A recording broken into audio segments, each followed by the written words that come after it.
Okay, here we go. After Party 39. We're going to talk about some episodes that I didn't write down. So what's the titles? Well, we have Session 115, A Proposition. 116, Restorations, and 117, Burgle. A.k.a. Burgle Sisters, a.k.a. Burgle Bros. Ah. Yeah, Burgle Sisses doesn't work. Yeah. Yeah. Doesn't really roll off the tongue. That's why I didn't name the You've episode. got a point, that. Emily. I thought about it. None of us have any idea what the others are doing. It's great. Yeah. And even by the end of it, we're still not reunited. But I guess we'll just launch right in. So I'm gonna take the reins on this one because I know everything. Yeah, rub it in. Well, so we start with, let me consult my notes. Oh, yes. We start with the great parting, as I've come to call it. So we shed the weight of some of these NPCs that are just clunking around and weighing us down. At least the ones that can get up and walk away on their own. Am I right, Alamar? Right. Morning, Alamar. He's like in the back. Yes. That was good. We lost our little transit guy who can teleport us whenever he has the magical ability, and now we had to find a new way to jump around. But we have a sending stone. Yeah. And I think the biggest sadness I have was Slava walking all the way to the ocean. Really. If he would have Flip-flopping. hung out for just 5 minutes more, he could have had an easy trip. You think Drake would have took him with him? Sure, why not? Yeah. His feet are going to be so dry and chapped by the time he makes it to the water. No, actually, Trident's skin secretes this mucus that keeps them moist when they get to a certain temperature. So if they're not like, Is he hydrated enough though? What's average sea temperature? Whatever it is. Cold. In Aspara.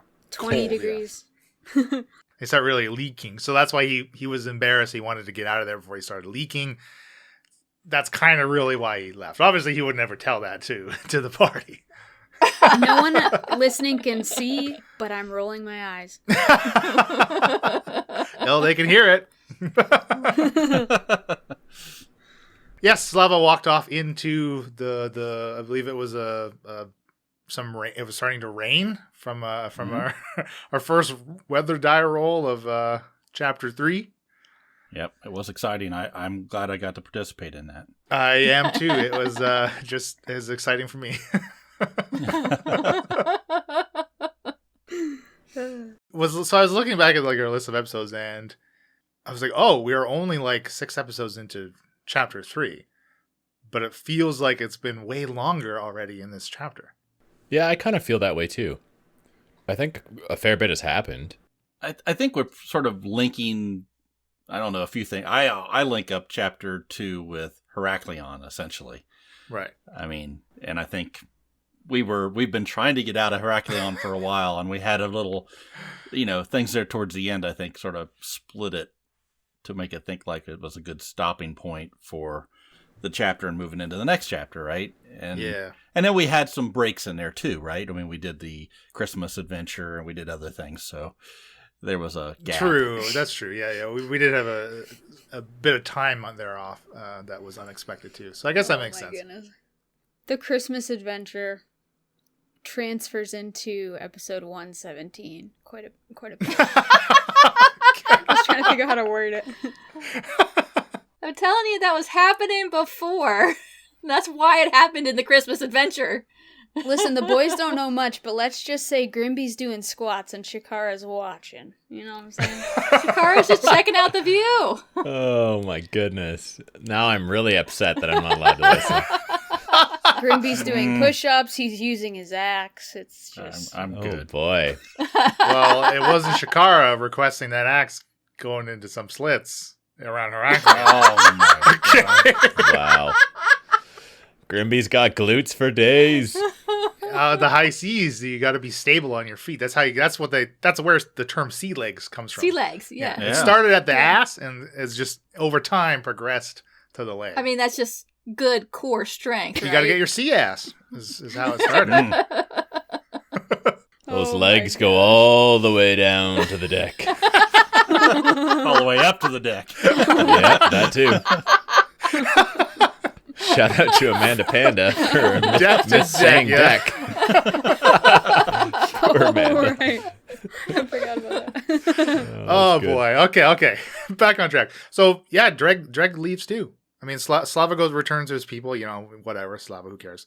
Forgot about him anyways. They could have just left him around, really, if we wanted to. Forgot about him till he saved my life. I mean, come on. Yeah, true. But yeah, Dreg departs because he all suck. Dreg Apparently, didn't just depart. Dreg basically talked down to us, scolded us, chided us, said we were bad people, and then he left. See, you can't trust Dreg. He'll just jump off and teleport anytime and leave people behind and everything. You can't. you Can't know, trust look, that guy. he's not mad. He's just disappointed. Okay. Ooh. Okay, Mom. Wow. Well, I mean, you're all Hurts. clearly fine with the weapons Very being the same. close-minded. very Dreg's very close-minded. close-minded, or is Dreg very single-minded? Same difference? I guess in this instance, yeah, they're kind of interchangeable. But I mean, I don't think generally that's not the same thing. I mean, we never said definitely that we're going to give the weapons to cultists. We were going to go along with this plan for a while and see what happened. Feel out the waves, and if we decided it's not really a good idea for cultists to have these things, then we probably wouldn't give them to them. Probably. Sure. Maybe. You know, your voice gets a lot higher when you're trying to convince people of something. I was doing that on purpose. That's a good tell. Thank you, John. Yeah. I'm writing that down. So is Dreg. Yeah. For our next Among Us session. I think there's just too many things going on, and we got to choose a path, right? And and whatever path you choose is bad. I think is what we established in our conversation in the little room. It's very much a pick your poison situation. Yeah. I remember, maybe I'm jumping the gun, but I remember the discussion of, there was a pretty big discussion, right, about what to do. Mm-hmm. Got heated, too. Between Shakara and Shaft, for sure. Yeah. Oh, I yeah. chimed in, Bill's quiet. Falzer doesn't say a thing. But yeah, like, all of a sudden, I'm going with Shakara is how I felt when we played. And even when I listened today, I was like, all of a sudden, I'm like going with Shakara. I'm like, when was that decided? Like, Well, I think. Sorry, Bill. I mean, I'm just real quick. I think one of the reasons Shaft. There was two reasons Shaft wanted you to go with Shakara. Number one, you can come back to me in an instant, right? which I forgot about at the time. Yeah. Number two, and I can't really say a lot of the things on mic. I really want to sort of jump in sometimes and just go, okay, the reason Shaft is saying this is because, and you would get that with facial expressions, but you can't do that on a podcast. Yeah. But the other reason is you send Falzarin back to Heraklion, and that's where the Revenant is, and he's going to know he's there and kill him. So those were the two thought processes there. Yeah, I think that's reasonable. Like, I think the logic behind Shaft advocating for Mia to go instead of Falzarin kind of makes sense. Well, like, if you're looking for some accompanying muscle, like, it's not going to be Falzer. Well, I mean, the reason I wanted Falzarin was because I wanted Alamar, because Alamar was the one that knew the person Who we were knows looking Mullen? for. Yeah. And I think Falzarin didn't want Shakara to go by herself because he's still feeling guilty about her being left behind. So since no one else was offering, Falzarin offered, perhaps a little bit reluctantly, but It all worked out in mind. the end. Yeah, I didn't mind going. And you'll, like, the listener knows that in roleplay, like, just moments ago, Shakara had saved Mia's life. So Mia's, like, willing to put up with it and put things aside, you know? Sure. I mean, you had also had your little tete-a-tete about the Nyogi and all that stuff, and you kind of realizing how closely some of your overall goals are actually aligned. Well, yeah, is Mia becoming, like, Dreg, single-minded? Maybe. Maybe. Maybe you'll just teleport away one day. Back to daddy. So that's brings up a question because I mean the reason we decided to go back to Heraklion, of course, was because of Alamar, really, and his propositions, you know, allow the title of the episode. What does Shaft and Falzarin think Sardo is doing right now? what do you does Shaft really believe that Sardos hang around Heraklion? Oh, it's only been one night, right? Sure, yeah, but it's been one night that an undead revenant who doesn't need to sleep is operating. Well, Sardos is very much in league with Isabella, so he could be using her powers to go anywhere. So he could be anywhere, right? But the last place we saw him was in Heraklion trying to kill us, and I don't think Shaft is too worried about Sardos. There's so many other more dangerous things. We already killed him twice. But I think that's sorry, not to interrupt you, but yeah, that's true that you killed him twice, but I mean, that second time was a hell of a lot more difficult. Yes. I mean, yeah, that's true. Clearly Sardos proven himself, and to have at least some, I don't know if you would call it wisdom or wit, to ally himself with those that are stronger with him to further his own goals. His one goal that he's literally alive for. Well, also he doesn't trust Shakara, and he doesn't want to see Falzarin dead. So why give him she could go back and just go, here you go, Sardos, take his head. I know where they are. Go ahead, go get him. Well, especially if he goes back with her, he could just walk her right into the keep and bada boom, bada boom. Bada boom, bada boom.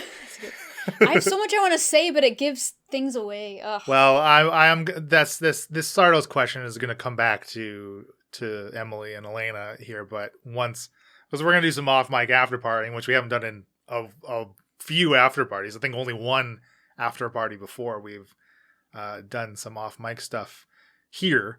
So I'll be asking the same question to Emily and Elena later, but you don't need to answer that right now in front of the gentleman. Yeah, there are things that I want to say as well. Well, the question in my mind, to Leland's point that he's undead and as such doesn't need to sleep. But I mean, how's he going to get from Heraklion to, is he going to swim? Is he going to find a boat in the middle of the night? Portal? I feel a little bit of safety, Well, so if he portaled off Heraklion, then there was no problem with Falzarin going back there. Hey, well, we didn't know he portaled. We only knew he was there. You go with what you know at that point in time. Yeah, I suppose if Izzy wanted to be a real jerk, she could portal him back to the mainland. There's no safe place from a revenant. It's just a matter of time. Yeah. Right. Which, I mean, though finally we have a potential solution. That's because right. Leland got tired of us ignoring Put him in a cage. Put him in a bag. Astral plane. Bada bing, bada boom. That made me really nervous in the moment. I was like, all these times Bill's bag could have got ripped. Falzarin in his ripped sack, Yeah. Ripping your sack could hurt real bad. Don't get your sack caught on a fence when you're jumping over it. I think Shaft is looking at Alamar as a great asset right now, and then we just worry about how we're gonna handle him at the end later. But for right now, use him as to our benefit. But we gotta be careful what we say in front of Alamar, because then he'll know everything we're trying to do. Right. So Shaft pretty much talks very cryptic, I think. Mm-hmm. So I want to let you know. I mean, I started saying on like wink to let you know, he's winking, but it's very much how do you say something when somebody else is listening and get your point across to the person you're trying to. I just thought Shaft always had something in his eye. Maybe Shaft needs to start writing things down on paper. Well, I thought about that too. And then I think I talked to Leland later. You want to draw you a fucking map with some pretty pictures on it? That's right. You got McLaren's finest. Stole it out of Alamar's office. But I think to your point, we can use Alamar to, if we get rid of the Revenant, great. If we can get rid of other problems in the process, we'll worry about the whole Lich thing later. Yeah. Honest, and he's probably just misunderstood. Exactly. The whole Lich Shaking thing. my head. Now, so this is Elena. You had a question about the elixir specifically. I did. Basically, based off of an off mic section, right, where you wouldn't really have known unless Shakara would or Falzarin had explicitly said something about it. Listening back, Grimby in our session that the boys didn't hear mentioned that Alamar got his elixir back. And I was like, what happened to it? Because obviously Alamar, we killed him, he's dead, where's the elixir? Like, what's the status?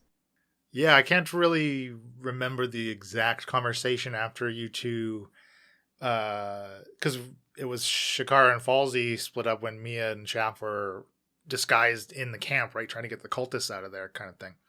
Forever ago now, it seems. Yeah, we did not fight Alamar. I think that would have been something that we would have said, that we destroyed the elixir and we killed Alamar. Probably. I don't think it's something that, like, specifically was kept from Mia. It was probably just something that kind of got lost in the shuffle from being off mic and that kind of thing, as far as player knowledge and character knowledge, I guess. Yeah, I just, listening to that today with Grimby and everything again, re-listening, preparing, I'm always prepared. I really wish everyone would have just listened to me and we dumped it into the ocean instead of hiding it in the ship. I really wanted to. Yeah. Yeah. Could have saved a feeble life.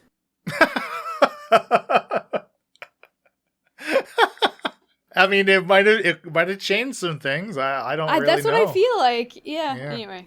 Yeah, you might be right. I'm always it's right. It's always challenging for Falzarin to destroy things that are magical and powerful.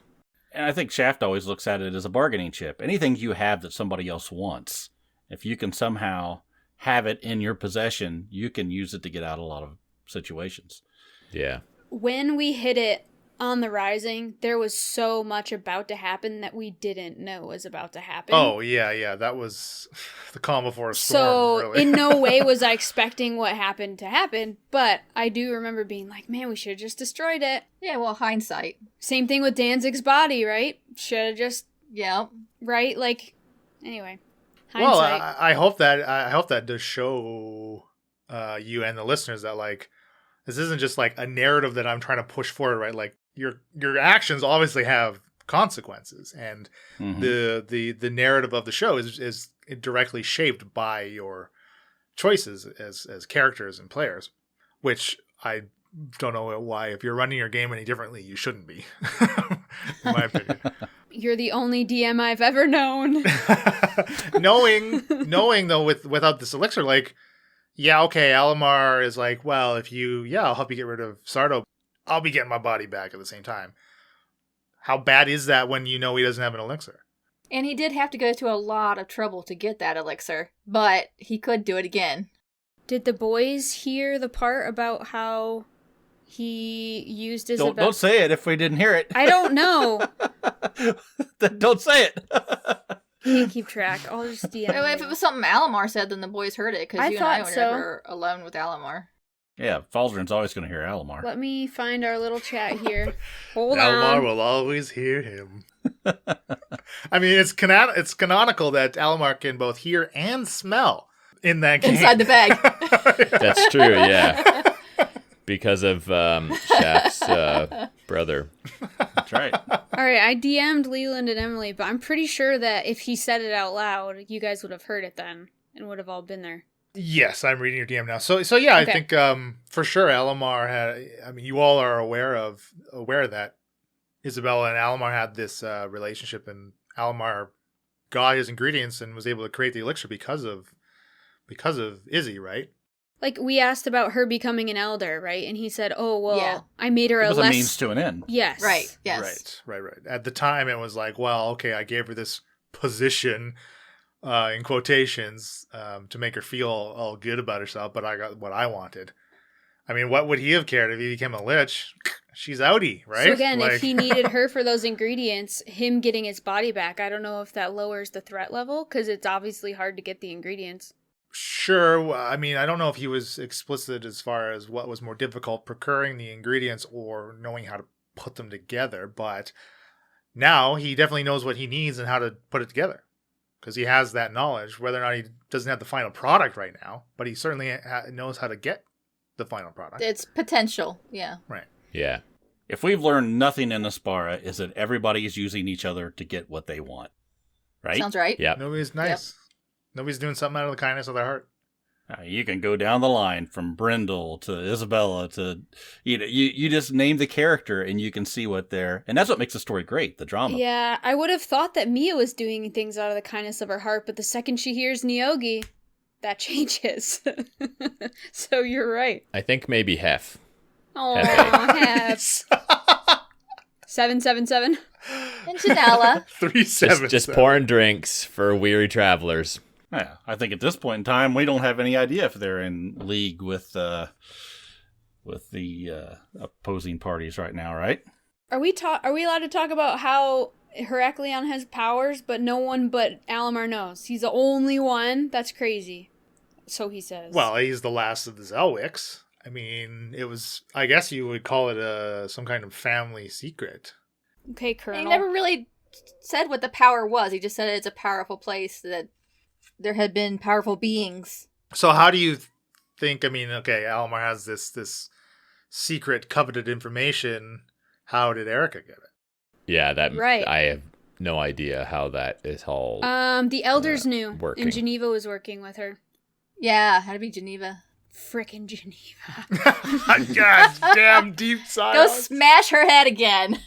So Just the coup de grace. that was the most I think perhaps the most ruthless thing that has happened in our entire campaign. Good. I think Abe Good. Zarin wanting to pull Tinnerman limb from limb is a close second. Yeah, but do you think Alamar would have shared that knowledge with all the elders? He said he did. He said all the other He did elders say knew. that the elders did know the importance of the island itself. Oh, okay. Because I would have thought that he would have kept that to himself. Well, maybe so they knew what they were fighting for if anything ever Yeah. happened. Well, I mean, think of how they all went along with how rigid Alamar's, rule of Heraklion was. Yeah, very rigid. Yeah, I think the statement was like, does anyone else know about this? And he said, the elders, but they're all gone now. Right. Okay, so that makes sense. Geneva would have been the weak link that spilled the beans, probably. We can assume. That makes sense. Frickin' Geneva. The one elder you could trust. She was hot, but She was hot. can't trust her. According to Bill. One thing I've learned from watching movies is you can never trust a pretty face. That's right. Yep, I That's don't why trust Elena Shaft's farther so than I can. mischievous. Boobs for brains. Well, I mean, we're kind of at the part where we can probably split up, right? So Shakara and Mia set off through the portal back to Heraklion. Goodness gracious. You know what, actually, I laughed the hardest about that is I think Normal Dave was a little behind in catching up and hadn't listened to 115 yet, and he wrote that really long parody song, he put it in our Discord about how, it was basically the summation was finally they're out of Heraklion, and then the very next episode we're back to the fucking city. Oh, I poor don't like the Dave. nickname Normal Dave. He's not normal. I call him David Dave. If he's hanging out with us, clearly normal is not He's super. an appropriate descriptor. And I hope he doesn't like it either.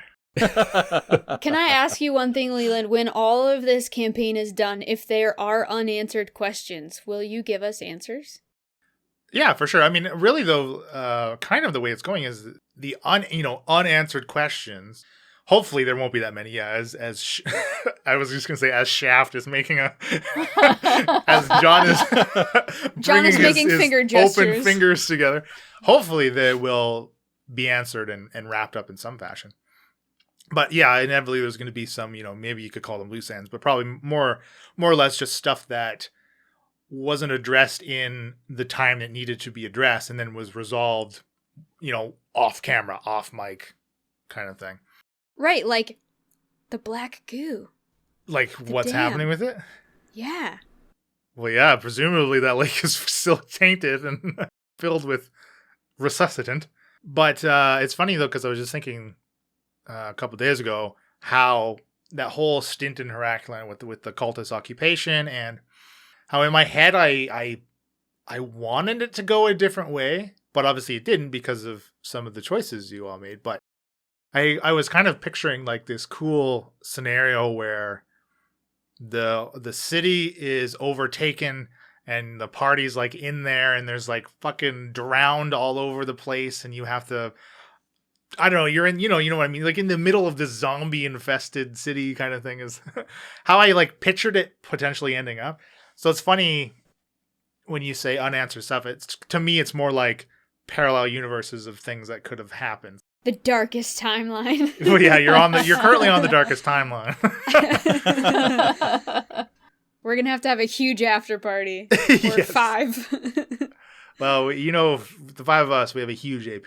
So I'll take John and Bill here first. Okay. Just it's kind of consensual. It's all consensual, I swear. It's kind of consecutive. It's kind You of don't even have to consecutive. ask anymore, Leland.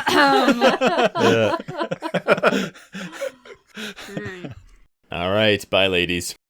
So they poof through the portal, and you're left again Poof. speaking with Alamar. Speaking in confidence with Alamar. What a turn almost here. That was interesting. I didn't really see that coming, but I liked it a lot. Mm-hmm. And it makes sense because Alamar, I've kind of got his balls in my, well, how do I say this? In your mouth? Yeah. Go on. Let's go with a different You got him by metaphor. the short Okay. hairs. There you go. Yeah, That's I the like one that better. one better. Okay. Yeah, you really do. You got him over barrel. Like this, he has zero choice. Like he said, if Falzarin dies, he's a discarded cane. Right. Mhm. Yeah. So yeah, with my mouth full of his balls, he's gonna want to. You bite down at any time. He's got to be really careful. That's right. Hey, you don't want me to bite, Alamar. Yeah. So it makes sense that he's kind of reaching out and being like, hey, maybe we can work together. Yeah, he has no choice. We can do anything. We can use him for anything we need him for. That's why I think when I said, let's go, kill Sardos, I'm like, let's not do that until right at the end, Yeah. right? Let's get everything else accomplished when we can use his knowledge and power or whatever he can give us before we cross that bridge. Yeah, that makes total sense. And like you said, John, like with Sardo, you are on a clock. So yes, you need to race and get that stuff done, right? Like, Exactly. yeah, before he catches up. Absolutely. Okay, so I have to say that Bill, you decided to try to use the portal. Completely didn't even think you would try to do that. I don't know why. I never thought the portals would ever be used without Shakara.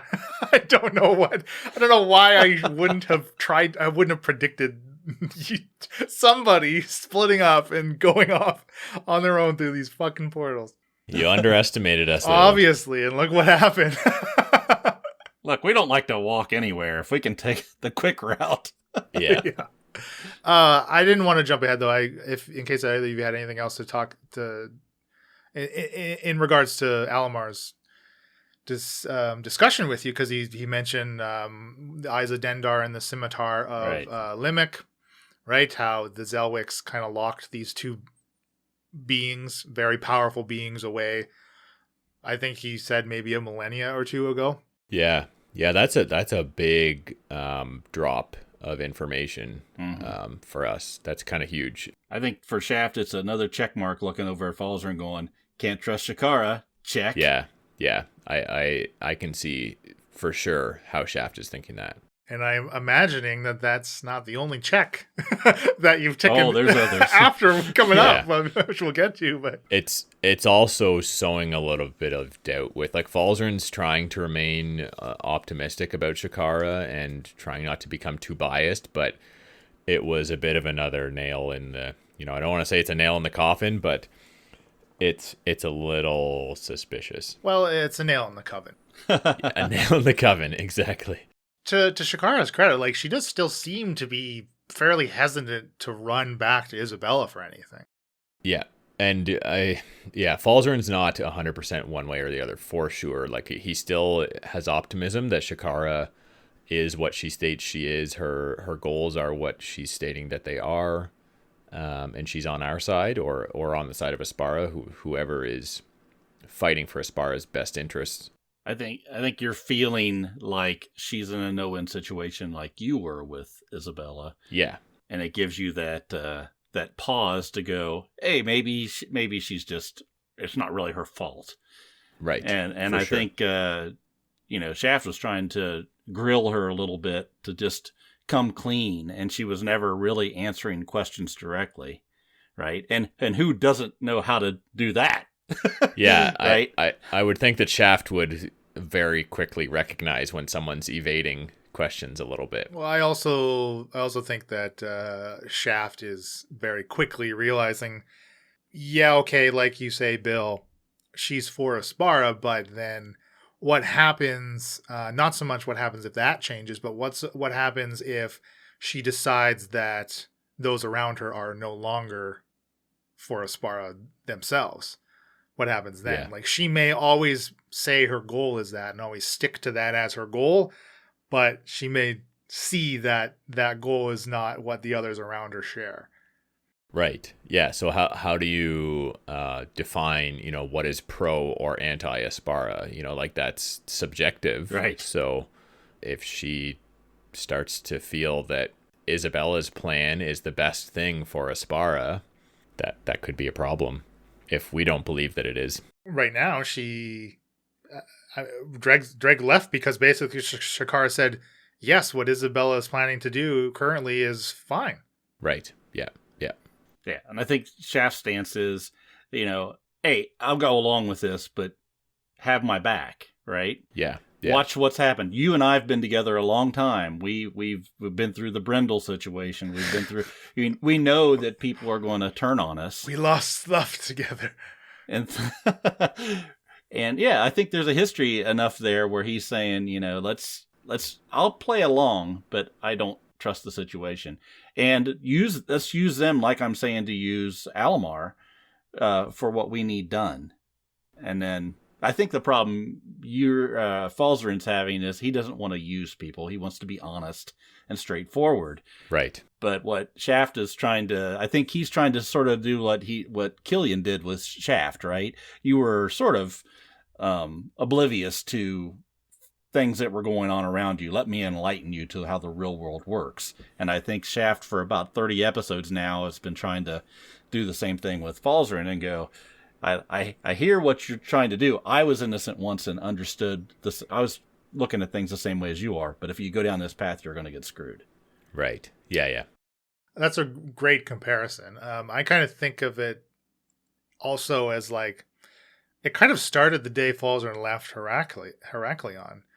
As that's kind of because you left because basically you were like disenfranchised. The city that you love so much and spent most of your life, you were quickly realizing that it's not what it purports itself to be. You're peeling back and seeing, especially now, everything that's happened in Heraklion since. What's happening and behind the scenes in that city is not what you grew up thinking it was, and what most of the citizens to date also thought it was. Right. It's almost as though there's double standards, there's some corruption, there's lies and misinformation being sown as truth. So yeah, I think Falzarin, he's evolving as a character, and Shaft is definitely a big influence on that. I think he's always been a fairly honest and probably to a fault trusting person.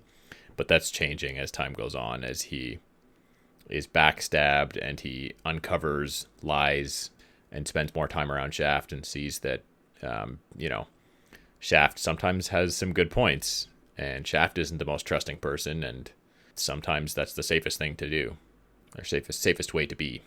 So we kind of talked about how both of your characters feel about Shakara, but what do both of your characters feel about Mia?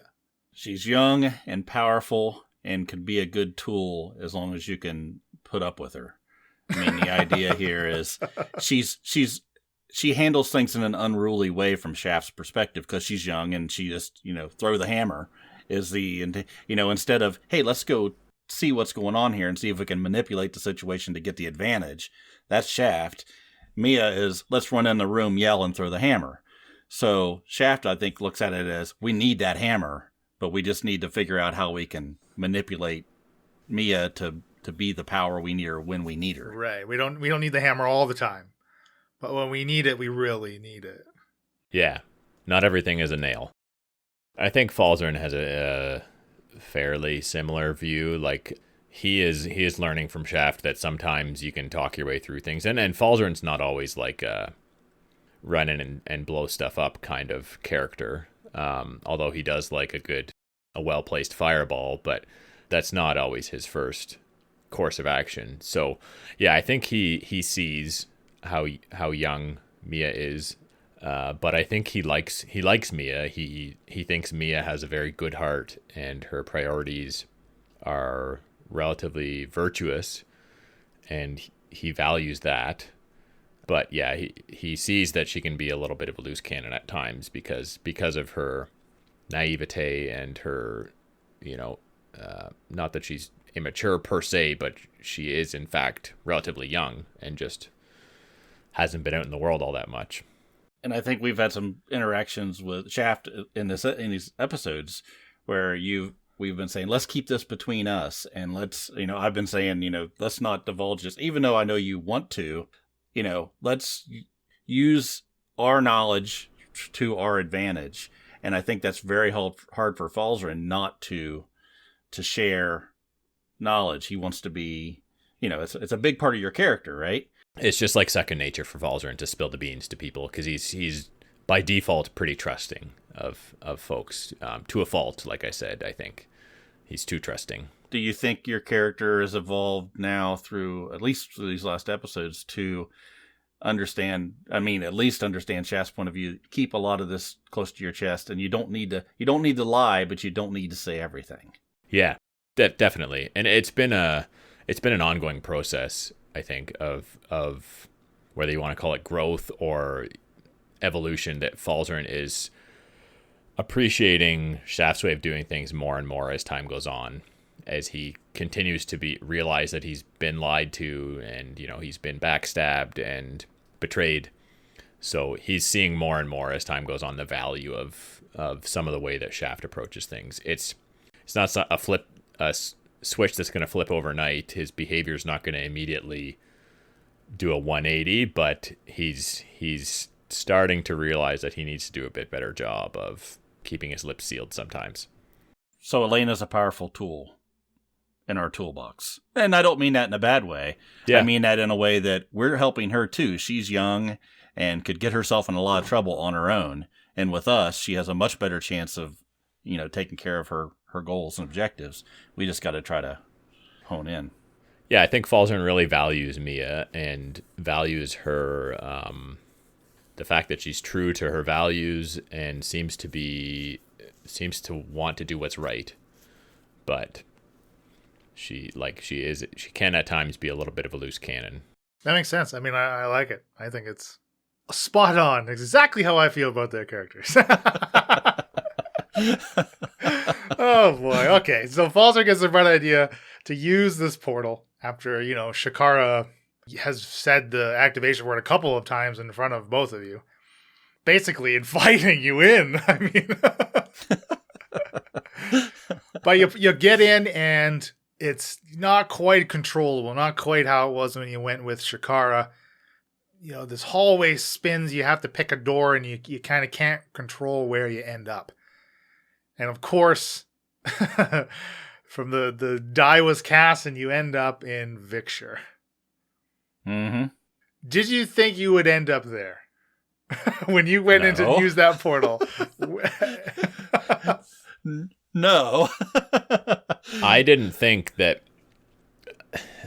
predict the possibility that, I thought either we were going to get it to work and it was going to take us into that hallway with the different doors, and beautiful, we got it to work, so now we just pick the right door. Bob's your uncle. Mm-hmm. I didn't predict the possibility that was only step one of getting it to work properly, was getting the door to activate. Step two was being able to control and properly navigate that hallway. So I didn't really see that coming at all. No. So I mean, there are 6 doors in that hallway, so obviously there's 6 places you could potentially go. But did that really kind of click, like dawn on you, like, oh, where are the other 5 places? I figured they were the other layers, But I thought, we've been in this hallway now already, so we just need to replicate. We remember, okay, well, this door leads there and that door leads there, so we just need to go back through the door that we came through. But It doesn't work like that. Not quite. I think Shaft was just thinking, well, Falzarin probably knew what door we came out of. We'll just go back in that one and take us back to the key, right? Yeah. Well, you got to pay Jessica a visit, along with Numb and Skull. Her two flaming skulls. My favorite part of that whole thing was we were invisible and we had passes out of trace on. So I thought, there's a damn good chance we can just walk past this.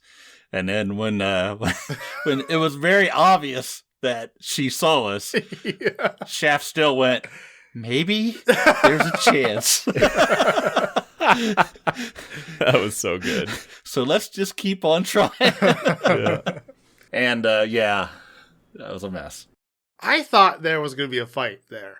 I was going to do everything in my power to avoid it. I think she was a lot more.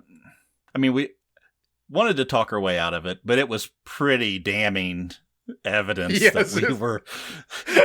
There's not much we could do to talk around it. So, try to make her think we're, hey, yeah, we're here on a mission. Yeah. Well, no, you're not.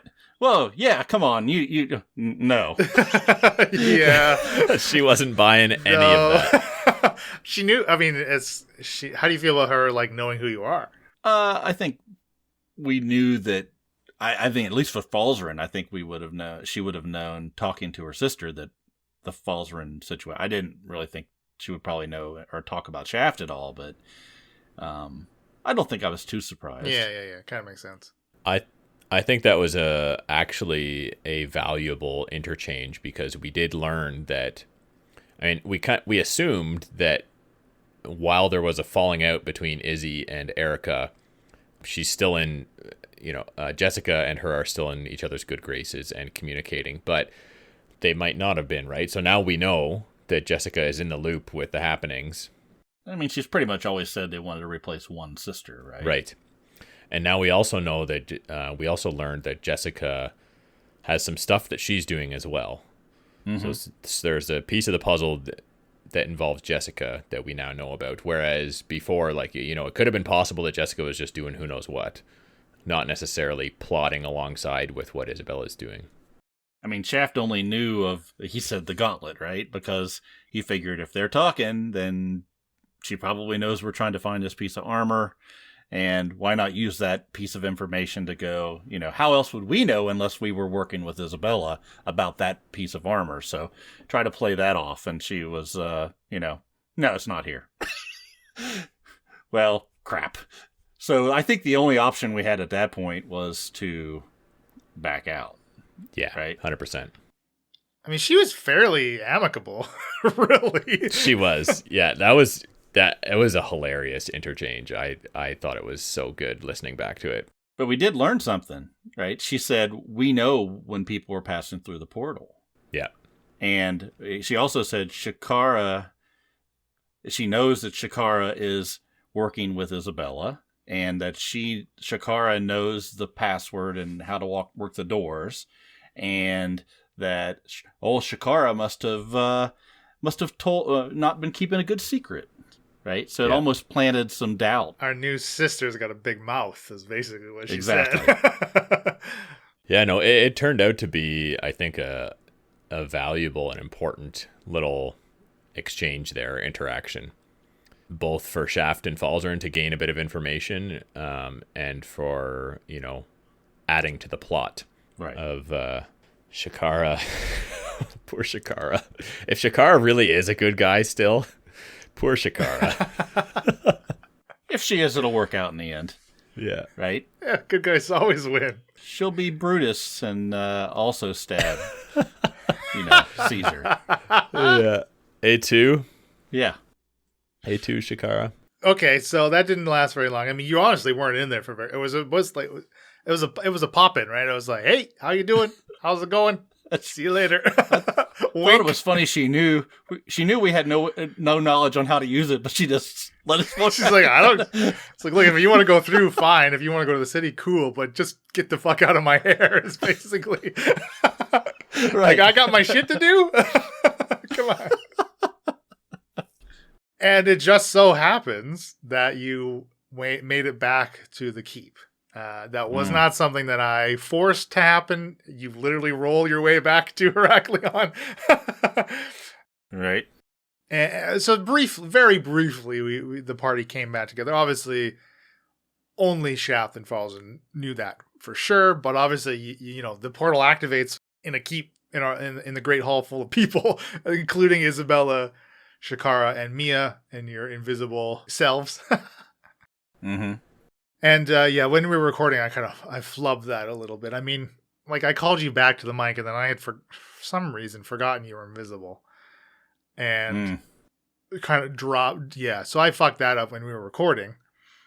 So I hope you didn't feel like it affected the ladies' role play, because of course you didn't hear some conversation they were having with Izzy. So I felt like it was fine because there were things that were said that, you know, again, for you out of context, it's like you pop in here invisible and they're suddenly, oh, Shaft and Falls are in here. So I hope you didn't feel like you totally got blown. No. I think it was fine. And I also think that Emily and Elena are good enough role players that it's all good, even though they kind of knew. And it kind of got messed up initially, but yeah. I think it's totally fine. Yeah, we pretty much broke up pretty right away after that anyway. Right. And they have no idea where we went or what we did.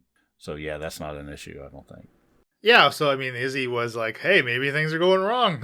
I guess I'll take a look just to double check. But you quickly fled off to Alamar's secret library. I love just that scene of you walking down that T-shaped, you know, hallway where the washrooms are, like flashing back to the first day in Heraklion. Like, oh boy, we've been here before. I'm getting deja vu. Yeah, and every time we go invisible, I always have this in my head, ticking clock, right? When are we going to just pop back into existence? So, you know, there's always this hurry. And then when she said, you know, hey, maybe I'll just shut the portal down if it's not working right, that's even another clock that was going on. So let's go get those books. That stressed Falzarin out big time. I bet. Yeah, because you were off there to get Alamar's like history book, like family history book, basically, kind of, right? Well, Falzarin is like, we can't get trapped here on the island. Like, this is bad. If she deactivates the portals. We actually have 3 things because, you know, Sardos is there too, which is one of the main reasons we didn't want to go back. Yeah. And he's going to know we're there also. So, yeah, once again, everything was coming down on us if we didn't get out of there. Well, okay, so I jumped ahead, but when you first used the portal, you were trying to go back to Heraklion, right? Like, obviously that was ultimately the goal because you wanted to get back to Alamar's library, right? Right. Okay, so you ended up there in a roundabout way. You took the long way home. Yeah. But you got there into Alamar's library, and you walk in and you see Janella, Tenchi, and Hef imprisoned in the little dungeons that once housed zombie experiments when Alamar was trying to perfect his elixir. Right. So, yeah, first we there was no trap, so we got lucky enough to get through because that's already been sprung. And then once Shaft saw him, it was like, we don't have a lot of time to try to help these people. We need to get the books and get out of here. But now we have knowledge that they're not in on the deal, right? Right. I struggled a little bit with how Falzarin was going to react to that. And I think it was a little bit uncharacteristic the way he was so eager to leave them. But I think it was just a terrible situation that kind of you didn't have much of a choice. Like, if we let them out, we can't ensure that they escape safely, and there's a very good chance they're just going to be captured again, and who knows how much worse that might make their situation if they're caught trying to escape. And that's what Shaft was trying to, you know, once again gain some trust with you by going, what do you want to do here? Yeah. if we do this, this is probably going to happen. If we do that, this is probably going to happen. Yeah, it was a really, really bad situation, but I think, unfortunately, the Falzarin faced the reality, which is that we're probably not going to be helping them if we let them out. And we are risking potentially making their situation a lot worse. We could get them killed, right? Right. So theories on what they're doing there? Why they're there? Yeah. You have any theories on why they're still even alive? I think she was using them so the people of Heraklion would have more trust in her, right? But then once that was, under control as far as the population was concerned, chuck them down into the dungeon and then, use them as she needs to. She probably they're scared of her or she has something over on them. Right. Right. Yeah. I don't know if there's anything beyond that. Well, Tenchi Tenchi kind of give you a timeline. Like he said, as soon as we were inducted as elders, the mock ceremony, like she threw them right in that cell. Yeah. Because he had no information on what the hell was happening currently in Heraklion, right? Because you saw kind of this change in wardrobe with a bunch of people, some of the wizards, and all of them were sporting sporting the little stone. Which in the episode, I didn't catch it in editing, but in the episode I said it looked similar, but I meant to say familiar to the two of you because I don't think it was clear at the time, but they look like Falzarin's scapulet, like the iron token. That's what they resemble. I misspoke in the episode too, and I obviously didn't get it clearly across, but that's what they resemble. They're familiar to both of you for sure. And many of them wearing just like they're wearing like a badge on their collar. So I think Falzarin is hoping that, the worst case scenario isn't the case, which could be that they're being held hostage to be experimented on or, sucked of their life force or something awful like this. But like John has said, the possibility is I think it's probably likely that it was optics initially. It made it look better that instead of Isabella being like, the head honcho who's going to rule by herself solo, she's, I mean, she's already got the loyalty of the people who didn't want to do the things the way Alamar wanted to do them. And she's saying, hey, teach whatever magic you want here. The world's opened up now to all the things that were not allowed before. And then for the ones who were following him and wanted the restriction, she's saying, hey, look, these people that were the heroes that saved us, hey, they're part of this group. So any decisions that I make is now, we're part of this collective and there's not going to be anything bad happen. Exactly. Makes it seem a little bit more democratic for the people of Heraklion. But I think that Falzarin has thought of the possibility that she may know that there's a relationship between the party and these characters and may have them sort of as a bargaining chip against us. Insurance.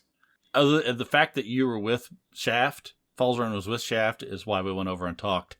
If Falzarin wasn't with Shaft, he would have probably just left the room. Well, okay, and had you done that, you wouldn't have learned that Shakara's part in their imprisonment, by the sounds of it, she left them there as well. I mean, they said that Shakara was down there with them, didn't let him out, and didn't say anything, like I said, did you get the feeling she wasn't on your side, I believe, or something to that effect? Yeah. And they said they wouldn't trust her. Well, you said, so you're saying should we trust Shakara? And Tenchi was like, I'm saying she left us. Oh, okay. So he didn't actually say it, but the implication was there that she at least wasn't, didn't look like she was there to help. Yeah. So that's another point kind of against Shakara in Falzarin's mind, with the caveat that, maybe Shakara's approach was similar to Shaft and Falzarin's in that she felt she couldn't let them out safely. It's a possibility, but it's once again something that is a bit worrisome. I think Shaft asked, was anybody with you, to show the point to Falzarin that if she was alone, maybe she would be able to say, whisper to him, hey, I'm going to help you get out of here. Right. But she was alone and she didn't. Yeah, she didn't say anything to try and comfort them or let them know that she's on their side. And she also never mentioned it to the rest of the party. That's right. Yeah. So that's a bit yeah, that's a concerning. huge red flag, right? Yeah. Oh boy, those poor people in the wrong place at the wrong time. Story of Falzarin's life. I mean, I think it would have been really bad if we would have decided to let one of them out. Yeah, probably. Because that's alarm, right? Yeah, Yeah, for it sure. would have thrown a big wrench into yeah, things, I for think. Sure. I mean, Tenchi agreed with you, right? Tenchi thought as much too. I don't know that Tenchi would have left either of them anyways. Janela certainly wouldn't have left either one of them. Half might have. Hey, let's get out of here, eh? Let's get out of here, right? Well, you found the book you came to look for, at least. You found this kind of history of the Zelwicks, basically. And Alamar did mention that if there is usable information in there, it would be encoded. So it's not entirely recognizable at a glance, as far as somebody maybe doing a quick search for something that may seem important in a stack of books kind of thing. But you have it to do. I don't know how or where you're going to look at that in private. I guess we'll see in some of our upcoming plays. Or if you're going to share, I don't know, what, if anything, are the two of you going to share with Shakara and Mia? The first thing is we didn't let Alamar know about the Dindar relationship. We didn't let him know which book was important to us, right? Because there was two options. Well, there's the one book with the two beings. So you found a single book which would contain all of this information, hopefully. But yeah, you're right. You kept information from important information from Alamar. Right. We don't want to go, oh, Dindar, that's Shakara's, God or whatever, and then all of a sudden Alamar has this information to, so it's going to be tricky for Shaft and Falzarin to be able to communicate with each other without letting Mia know because she's going to say something, Shakara know because we think she's in league with the enemy, and Alamar, who is ultimately using us for his best interest. So there's a lot of things that are not going to be said that need to be said, if you know what I mean.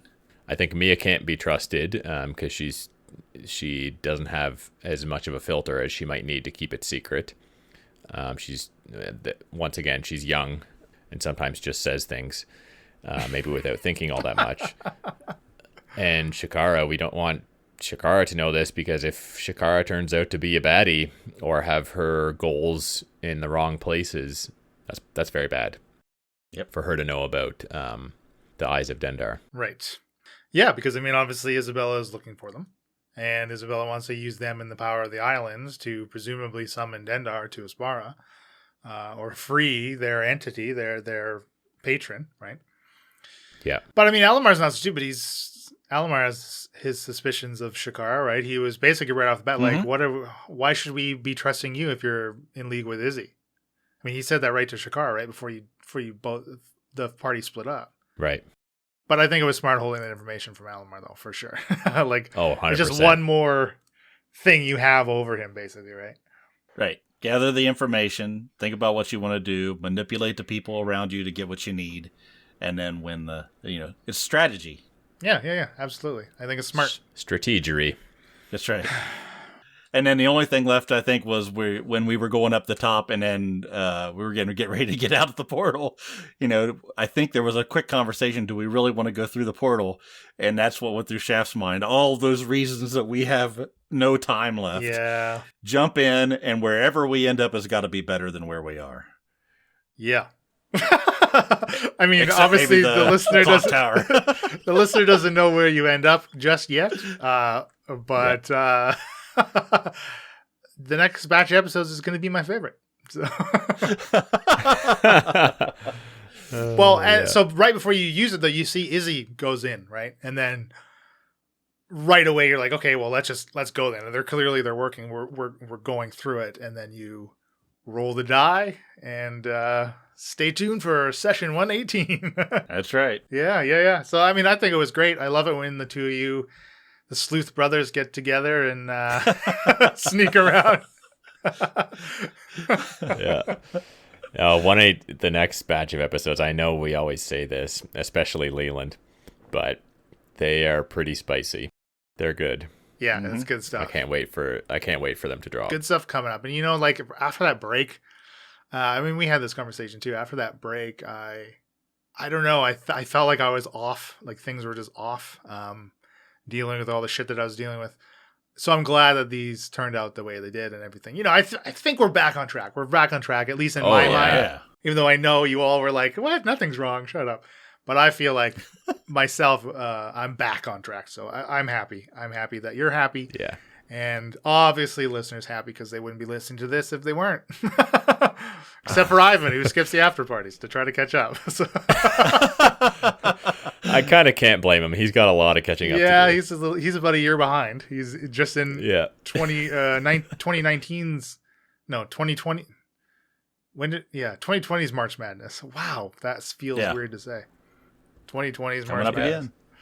Okay, well let's go back to the ladies and kick you to get out of here. I would say I really do like when we split up because when I get to be as much of a listener, later on down the line, 50 episodes later, I can go back and go, oh, I can't believe I didn't, notice that or whatever. So I'm enjoying this batch. Well, and honestly, sure. I really think that the listeners are getting a hell of a kick out of it too, just because obviously they have the whole picture, right? I mean, they have they have almost the whole picture. I have the whole picture, but they have a lot of the picture. And I'm sure they're just really enjoying seeing the verging paths, The some of you are taking the path less traveled, I think, in this woods, in these snowy woods here, but it's good stuff. Yeah, I'm really glad that we do this. I think it adds a lot of interesting depth to the show. Yeah, agreed. Okay, get out of here. Absolutely. Go away. Okay. All right. Welcome back, ladies. Thanks for having us. glad you agree to come back. I was touch and go there for a second. I'm done with this. I don't want to do it folded anymore. some laundry. I slayed some spire. Emily looks like she just woke up from a nap. Oh, I know. She can't have caffeine and stuff. Okay, so you both you step into this portal into the hallway, and you have a bit of a conversation before you really get to the keep. Let's be a little discreet. Let's not. I was a wee bit concerned about Mia going off on Isabella. I was ready for a fight. Yes, I didn't know what was going to happen. I think that was the best prediction. However, she had minions and people around. Yeah, and we never know who could be around a corner, just out of sight or something. To be honest, if it was Izzy by herself and we were pretty sure of it, I would have. I bet we could take her. Chuck that hammer. Oh yeah, man. I don't know if that's what you prepared for, but there's too many people. I just couldn't do it. I mean, Izzy's ready to. If you want to throw down with Izzy, you know where she is. Izzy only, though. I don't want Izzy and her two flesh golems and Hulsa and any other wizards that are on her side at the time. And well, that's not fighting fair. If it's the two versus one, that's not fair. Okay, Hulsa can join in. Okay, we'll have a tag team. Well, you make it to Heraklion safe and sound, and have a nice little chat with Izzy. Sorta. I mean, it was a chat. Mm-hmm. Is any chat with Izzy nice? Mm-hmm. I quite enjoy every conversation with Isabella. I think she's very eloquent. We found out there that Alamar had been, what did she say? She said he was no longer an elder because of what Sardo had done at the Knowledge Center. Right. So that's getting back onto the Sardo thing that I wanted to talk about. Yeah. So obviously you, in that not to cut you off there, Em, but you had this conversation I guess to all of Heraklion, Alamar is still alive, right? I mean, Isabella sees the opportunity that she kind of had a hand in creating herself, really. It was smart. Definitely helped in it at the very If it would have least. went well, it was smart of her. So now there's basically two sides of Heraklion. Heraklion's headed for a civil war, sounds like. Yeah. Well, I mean, how large do you think this rebel force could potentially be? I mean, Alamar's a dick. He probably doesn't have that many friends on the island, to be honest. well, do you think the people would rally more behind Alamar's cause or against Isabella's? I mean, when Isabella's cause is like freedom of magic on a magical island, I don't know. And none of them know the reason for the yeah, restrictions, so I'm sure there's been lots of people that have wanted more access. Unlimited Right. power. Exactly. And now they're allowed to do that. If I was a Heracleonian, I'd probably be like, this chick seems cool. She seems alright. Now, do you think that could be really dangerous on the island, considering the power that it harnesses? Certainly seems that way. Does not seem like a good thing. Yeah. Mm-hmm. It's good with the But like tea. for real, where for real, like when I said like what dungeon do you have him in, I like fully assumed that she's, because he's in Alamar's body, like trying to, like either she's killed him, maybe potentially, or like locked him up. Oh, see, in that instance, I didn't realize you were asking. So I didn't realize you were asking about Salamar, about Sardo. I thought you were asking about Mullen. No, I meant Sardo. I thought so too. I thought you meant Mullen too. In the recording, I misunderstood that then. Okay, because I was like, what dungeon do you have him locked in? I like assumed that because Salamar misbehaved and now it's dividing the island, like lock him up, get him out of there. I mean, she probably could have just killed him.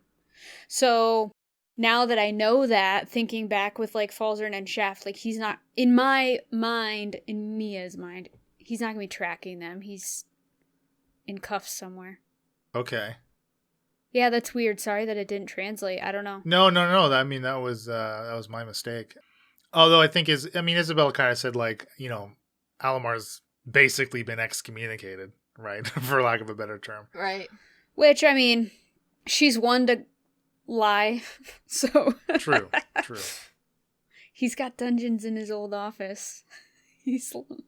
How much of a threat do you think Sardo is to Shaft and Falsey? I mean, what do both of your characters think of Alamar's proposal about getting rid of him? And is it necessary? I mean, it certainly seems like he's just going to keep coming back until something like that, or we find a better solution.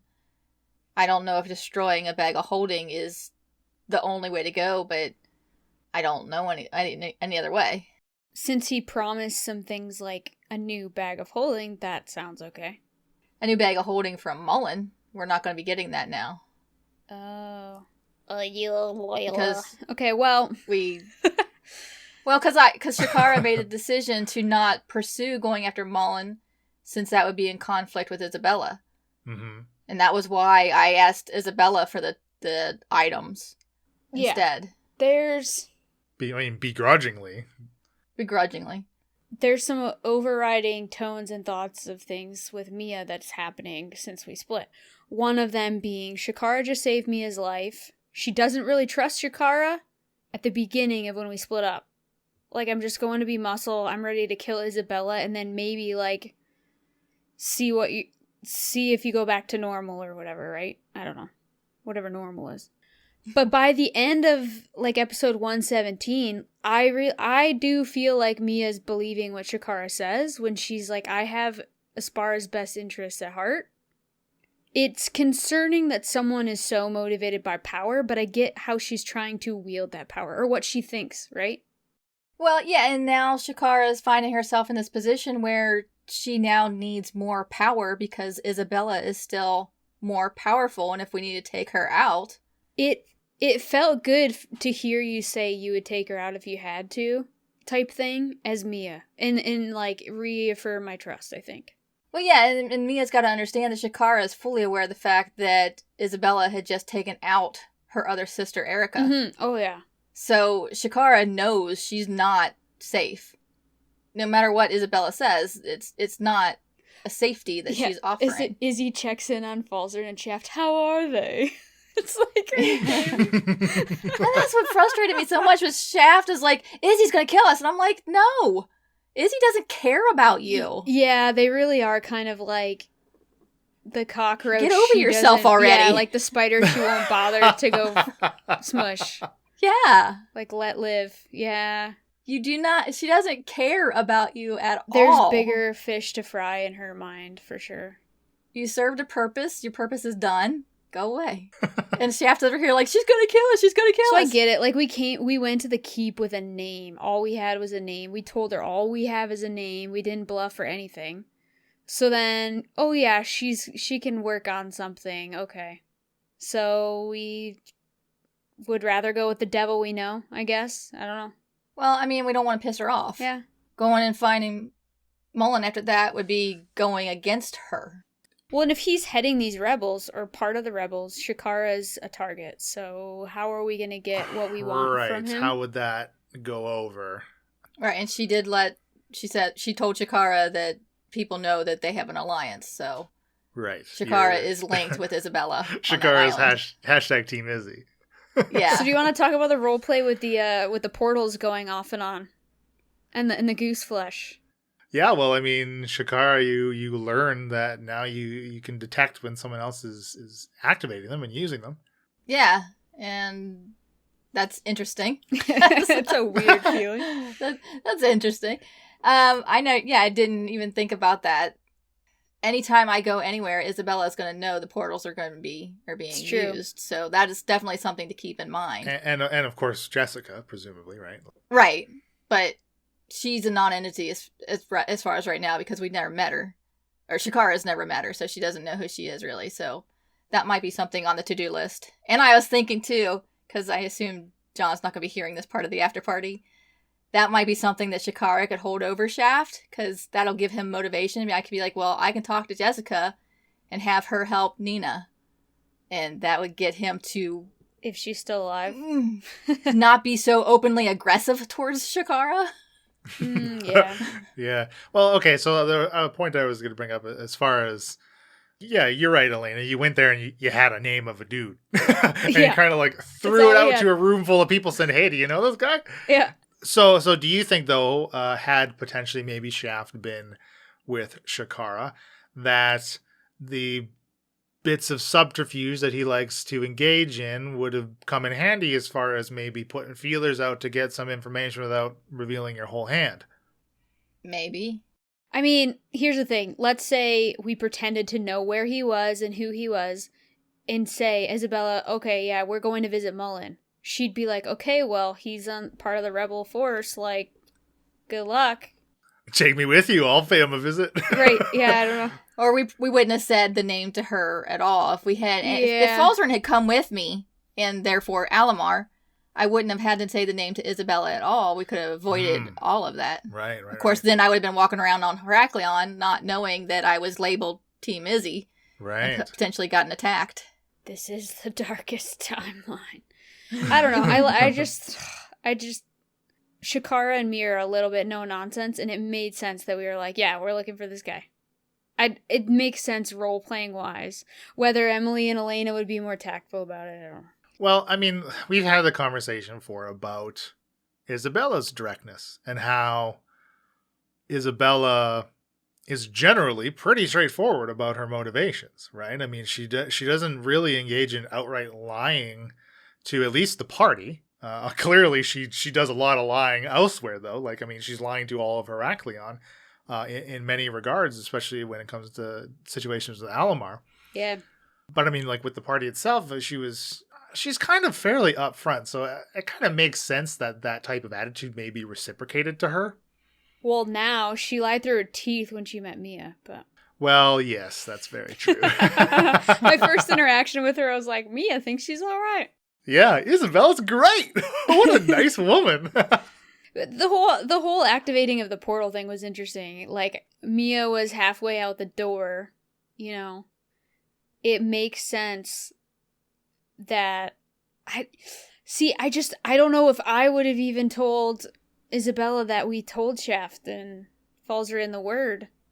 Well, that's something that I think Shakara is going to be very upset with, especially Falzarin later on, is that I was pretty much forced to admit to Isabella that they heard the word, because the only people that know would be the three of us.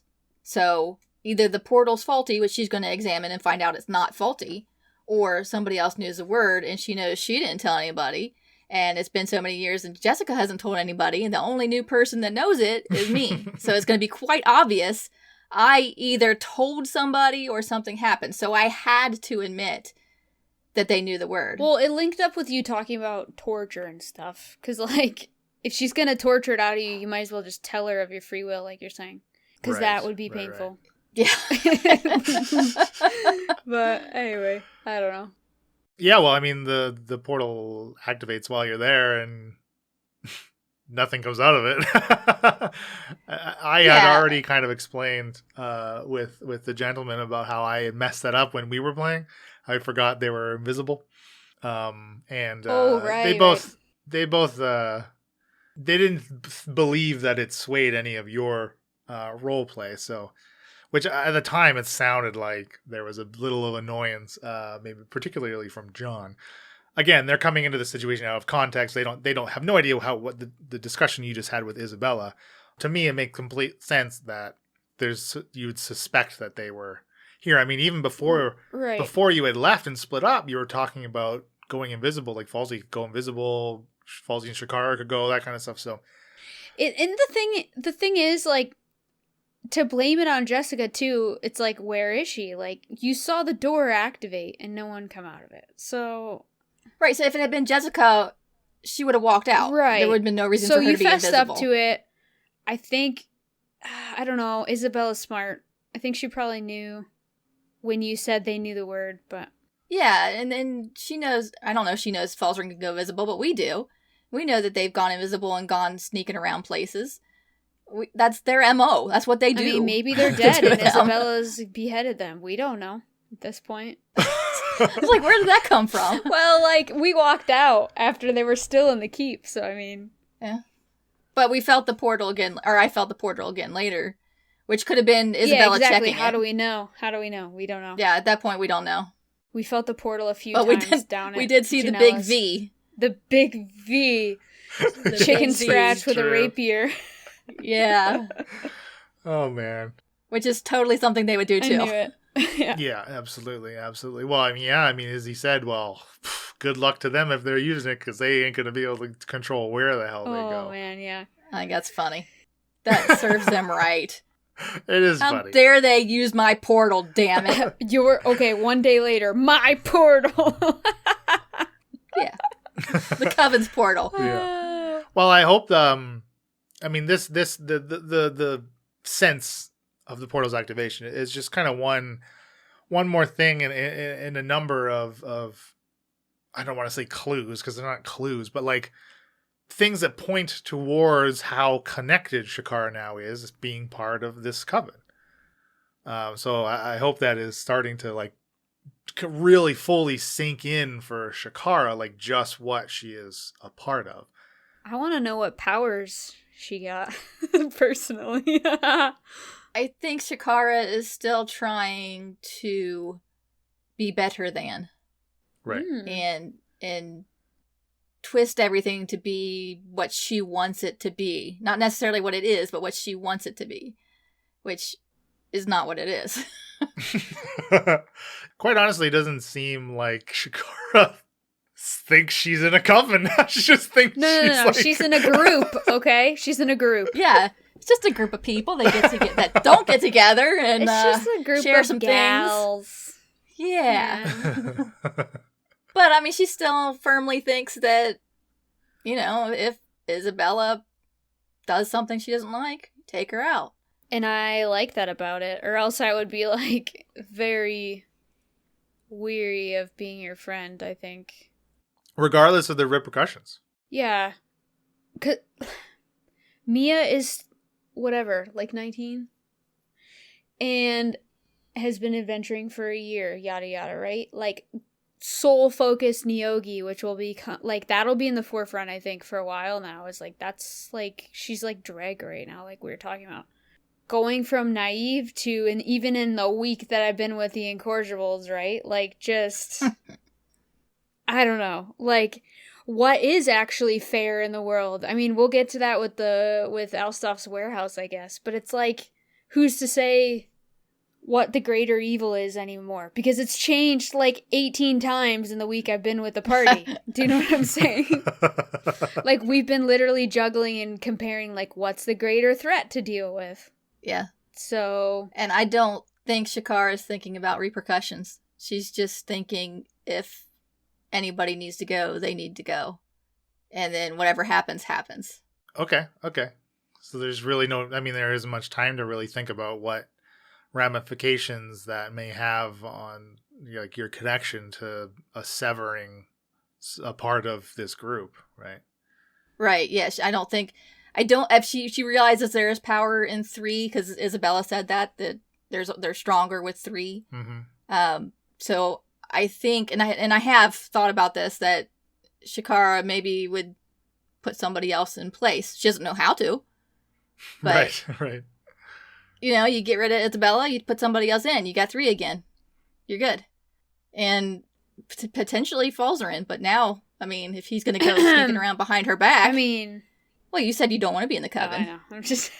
Why falls her in? Although I may be able to sway you to my side.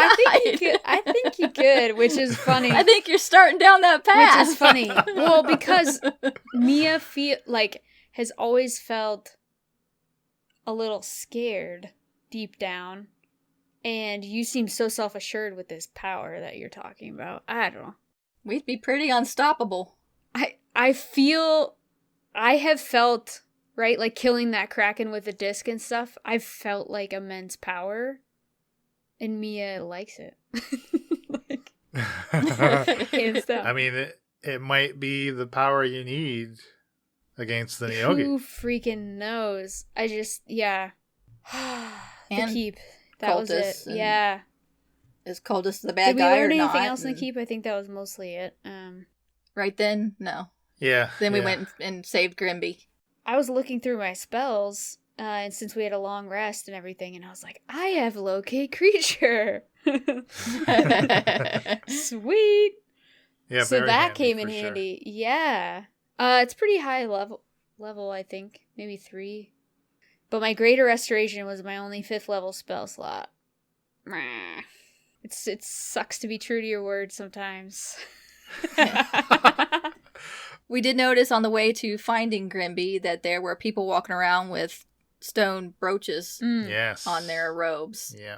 But not everybody, just some people. Right. So I'm wondering if that was like their declaration of what team they were on or something. So what's the stone mean? I don't know, but Isabella didn't have it, so I'm going to guess that people with the stone are Team Alamar. Or unknowingly Salardos. Do you guys have your character sheets in front of you? No.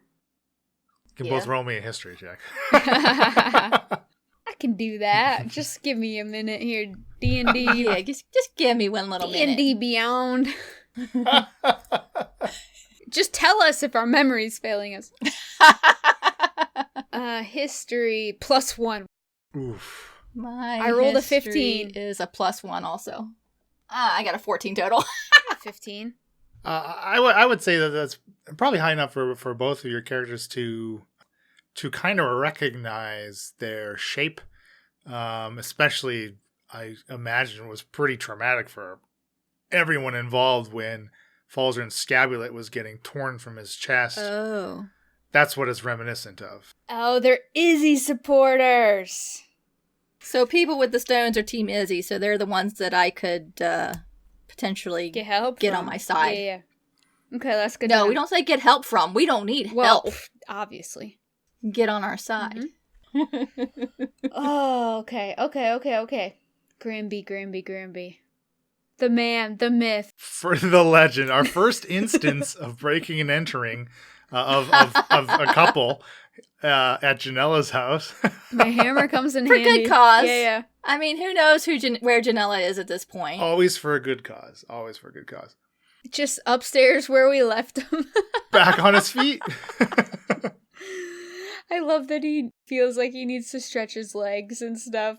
Because he's been just so That's like he's been like sleeping catatonic. for a long time. Yeah.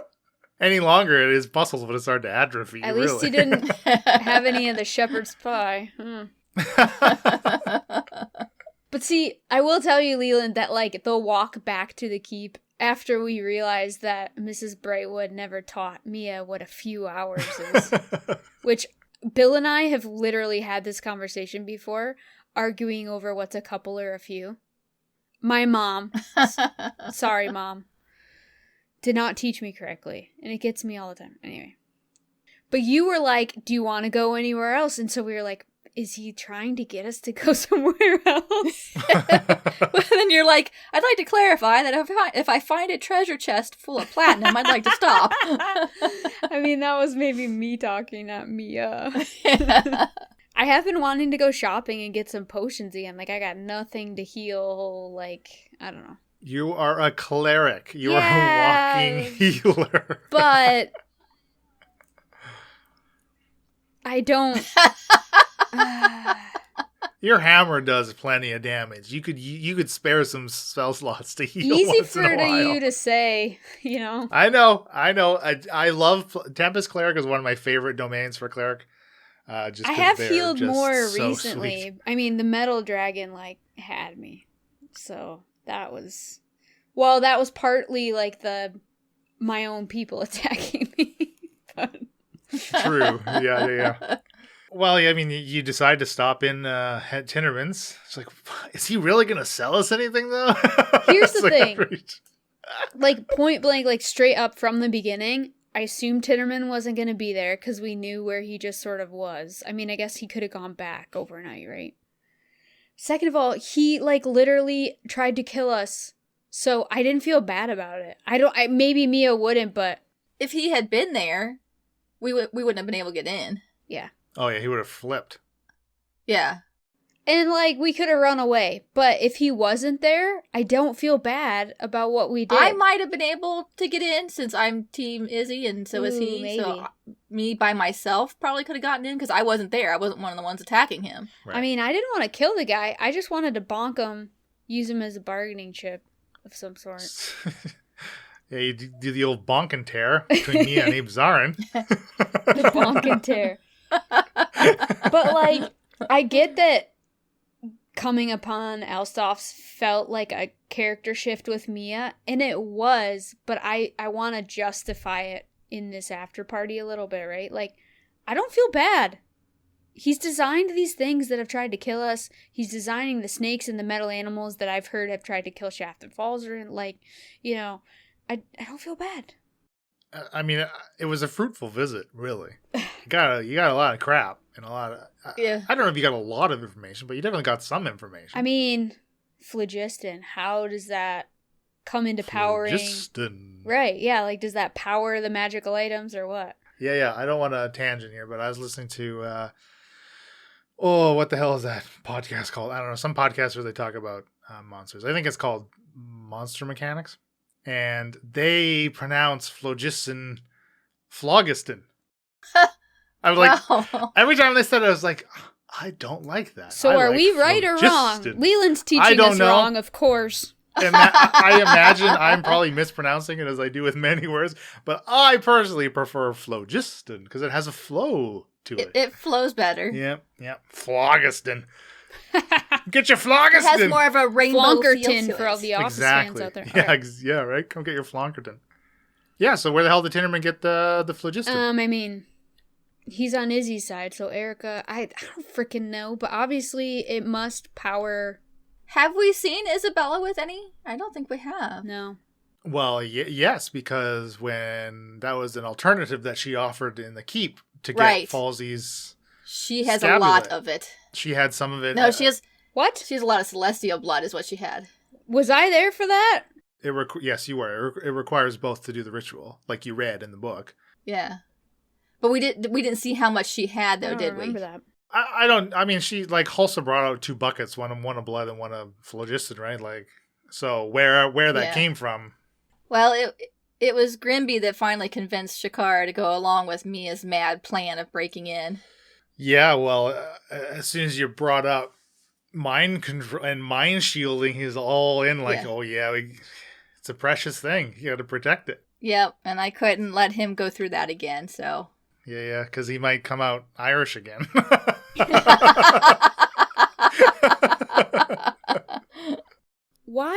let me buy Grimby a new boat? There's a line, I guess. Yeah, there definitely. I mean, Shikara felt bad about breaking in the first place. Yeah, but should you have, to be honest, like, come on. He hadn't attacked me. Oh. That's how you're gonna play it? No. Because that's interesting. I mean, my thinking was he maybe didn't know the whole story. You guys broke into the knowledge center. Maybe he's protecting something up there. He just sees people running in. He doesn't know what's going on, and he's defending himself. And things got carried away because there wasn't any communication. So that's Shikara's thinking. He's not necessarily a bad guy. That's more naive than Falzer, and I'm ashamed of you. But all stuff is Team Izzy. I do know he's Team Izzy, so I do. I can't go openly against him. But I do like how you're like, if Izzy has to be dealt with, she has to be dealt with. So, like, Mia, like I said, is becoming more single-minded and is like, if, like, money's never been an issue for Mia, right? Or whatever. But I don't have money to buy Grimby a boat. So, like, if this idiot... Well, it's not on you to buy Grimby a boat. Grimby's good people, though. Like, I know... It is actually his fault the Sure, second one blew fine. up. Whoa. I don't know that Whoa. He had crap down in the hall that Mia doesn't know about, or Shikara doesn't know about, but Emily knows about. So it's his fault the second one blew up. Crap down in the He was hall. going to be out there anyway. Well... The third one got destroyed. That actually wasn't our in fault Mia's either. mind, We didn't start that Grimby war. has done nothing but try to help us without even a doubt in his Right, mind. but it's still not our responsibility to get him a new boat. I think I probably agree with you there, Emily, for sure. Again, poor Grimby Chum is just a victim of circumstance. But it just dawned on me that all three of the Rising Star fishies Fishies. have been destroyed by the fucking cultists. Well, By Erica and the cultists. Because the Rising One was taken down by Erica's Infinite Storm Yes. outside of So Pisces. Erica owes him a new boat. Erica! I get that it's Erica, but, like, I was even surprised that you chose to play Grimby as just a lookout, where, like, when I'm mentioning buying a boat, like, he could have just pocketed a few. He's a freaking pirate, man. Sort of. He's not a And- pirate. Grimby is not a pirate. He's I a like sea thinking- captain. Oh, sorry. He's not a He's a pirate. seaman. Okay. He's a And seaman. he's just woken up after I don't know so how much long has of gone being on. catatonic. He wasn't really in any fit state to do any kind of battling if it come to Yeah, that. maybe it's Elena trying to justify it, but, like, why not? Like, there's just a few gems would have because done that's just too far. That's But just, again, it's too much. For listeners out there, Mia is chaotic. No, is what am I? Neutral. Good. Right? Yeah. So, like, Not when it lawful. all Good. Neutral. Yeah, I get that it's good, but it's all for You have a little it's E a guy forming who at the end of tried to that kill good. us, and then it's a guy who helps us, and I'm trying to help him get a boat faster. Like, Yeah. I totally understand your reasoning and wanting to do but it. yeah, that's why I felt like such a freaking Bryn in this warehouse. I don't know, when I went to the front part of the shop, I didn't expect you to follow me. I was gonna, like, pocket whatever you weren't looking, but you were looking, so. Because you kept telling me no. But I felt Yeah, justified, because, like, I have to take care of the these things. magic stuff, that's stuff that we needed. Shikara could justify taking that. Anything else was just stealing. Shikara also I mean, has, everything like, a was very stealing, but- funny line that is drawn. It's a squiggly line that loops around, right? Because all of a sudden it's your box or your thing that applies to you, and you're like, oh, I'm gonna pocket that. Well, yeah. But if Mia was to say, I want to pocket a few gems and give them to Grimby, no. Well, there is a difference to that. Because the sapphire box had an emotional attachment. But what about, like, the papers and plans and stuff? Those were potentially important for us, and we needed to take those back and let the others see so we could figure out what they were. Okay. I'm just saying, how's that different? It is different. Uh-huh. One's for personal gain, one's for Does the betterment Emily of actually Aspara. believe that? Because the betterment of Aspara Yes. is to have Grimby have a boat.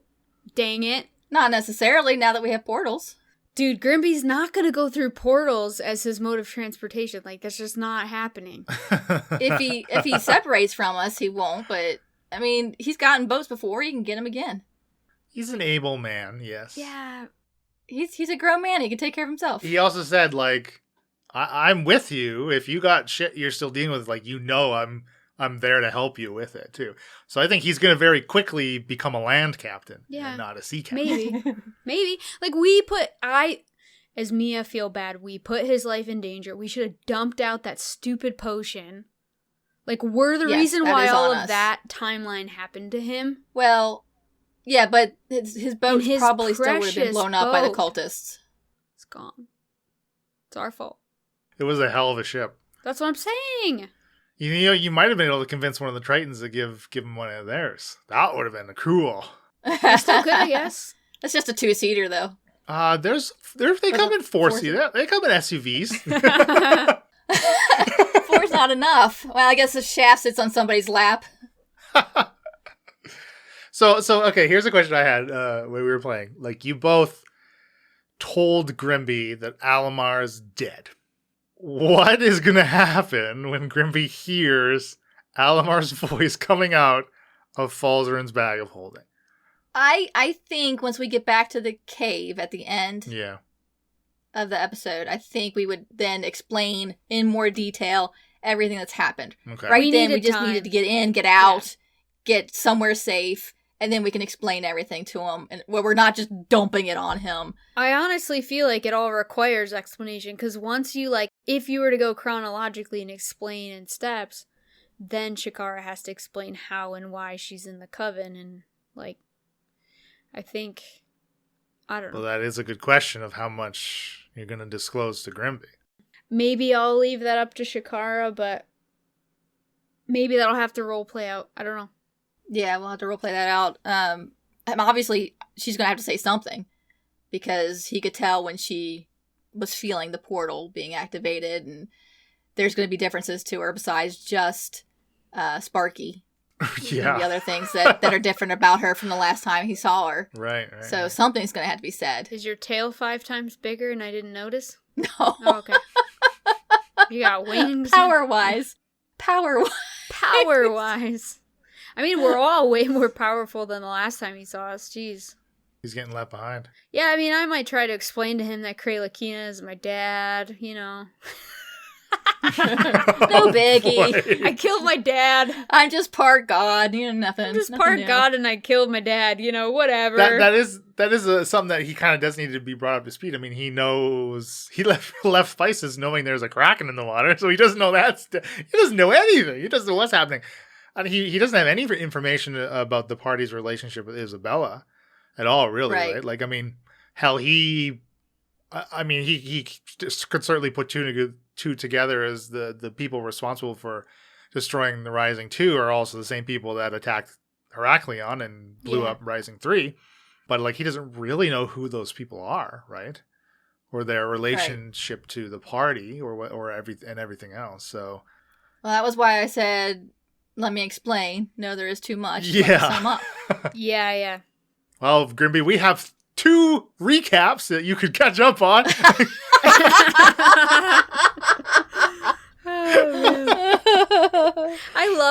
I'm sorry, like, I don't always make the best jokes, but when he was doing push-ups and counting, and I said, are you naming new ships? Like, I was proud of that when hearing it back. I was like, all right, Elena, you got it. Well, I mean, it was nice when it came right after you forgetting that you have your amulet that makes you look like a I know. I forgot about that. I mean, we grabbed a bunch of magic rings. We got that circlet. You got your box. Yeah, get back to the schematics for the armor pieces. Oh, yeah. Me and Shakara would not know this, but would those be like what Chucky had, the Arcanist had? For the listener, those are the exact schematics that were in Isabella's Zexin cave. What we're tracking down for Izzy, I think, is the rest of that armor. That's what I always assumed. Well, he had 2 gauntlets, didn't he? Chucky did, yeah. Chucky had like a full complement of and they armor. were all destroyed by Falzarin anyway. Oh, Yeah. I was, for whatever reason, I thought we were tracking down more of that armor. So I was thinking that the schematics had been used and made armor that Chucky took and wore. That was recently made armor using those schematics. So I don't know what we're tracking down then. If it's something that was made a long time ago and is therefore better, and that's what these schematics originally were planned for, and the replacement ones just aren't as good. I don't know. Like, why aren't they just making more like they did with what Chucky had? Yeah, maybe they are. Well, they're not now. I have them. Yeah, so what else did we learn in Alstos? What else did we learn? Emily Let's has see what I notes. have I'll written leave here. it to you. Well, I think the big thing is of course the sapphire box, right? Yes. Yeah, like, what? Where was it last that you knew? Like, At Campbell's. Campbell had it. I left it with him. So what does that mean? Does that mean that Isabella just asked for it back? Is it a second one? Because that's how she recruits new warlocks? Something happened to Campbell? yeah, would you know if it's exactly yours or? Shakara, Shakara knows that, if you recall, I mean, this was I think this was episode 63 that this went down. After everything was all said and done, the seal between the lid and the body of it and the keyholes all like covered over, and it became basically one solid. Basically, it looked like a cube of sapphire. So the one you found in Alsop looks now, of course, it looks like it hasn't been touched, right? It looks like it's brand new compared to the last time you saw that original box. So it probably is a different one, and that's maybe Alstoff makes them for her. Maybe. So it's like, how do you use it? You put a key in it or something? Well, I mean, that's what I did. But I don't know how Was there a key you with would the set it box? up for somebody else to use it. Yeah, We found a box with a key. 2 keys. The keys were They're inside the the same box. keys or different? Same as what I had, right, originally? Yeah. They look identical? It's a recruitment box. Yeah, it must be. You gonna try to recruit me? Not yet. Eldritch Blast! So does that mean, so now Shakara would be thinking, does that mean that Isabella's going to be recruiting other warlocks to be under her? And what does that mean for Shakara's position in the coven? Is Don't Isabella get trying insecure. to She loves train- you. train somebody else up to potentially take Shakara's place should Shakara prove problematic? Don't Like she get did with Falzarin. paranoid. It's exactly what she did with Falzarin, though. Yes, Yeah. true. There's no box with Falzarin. What if you are the choice?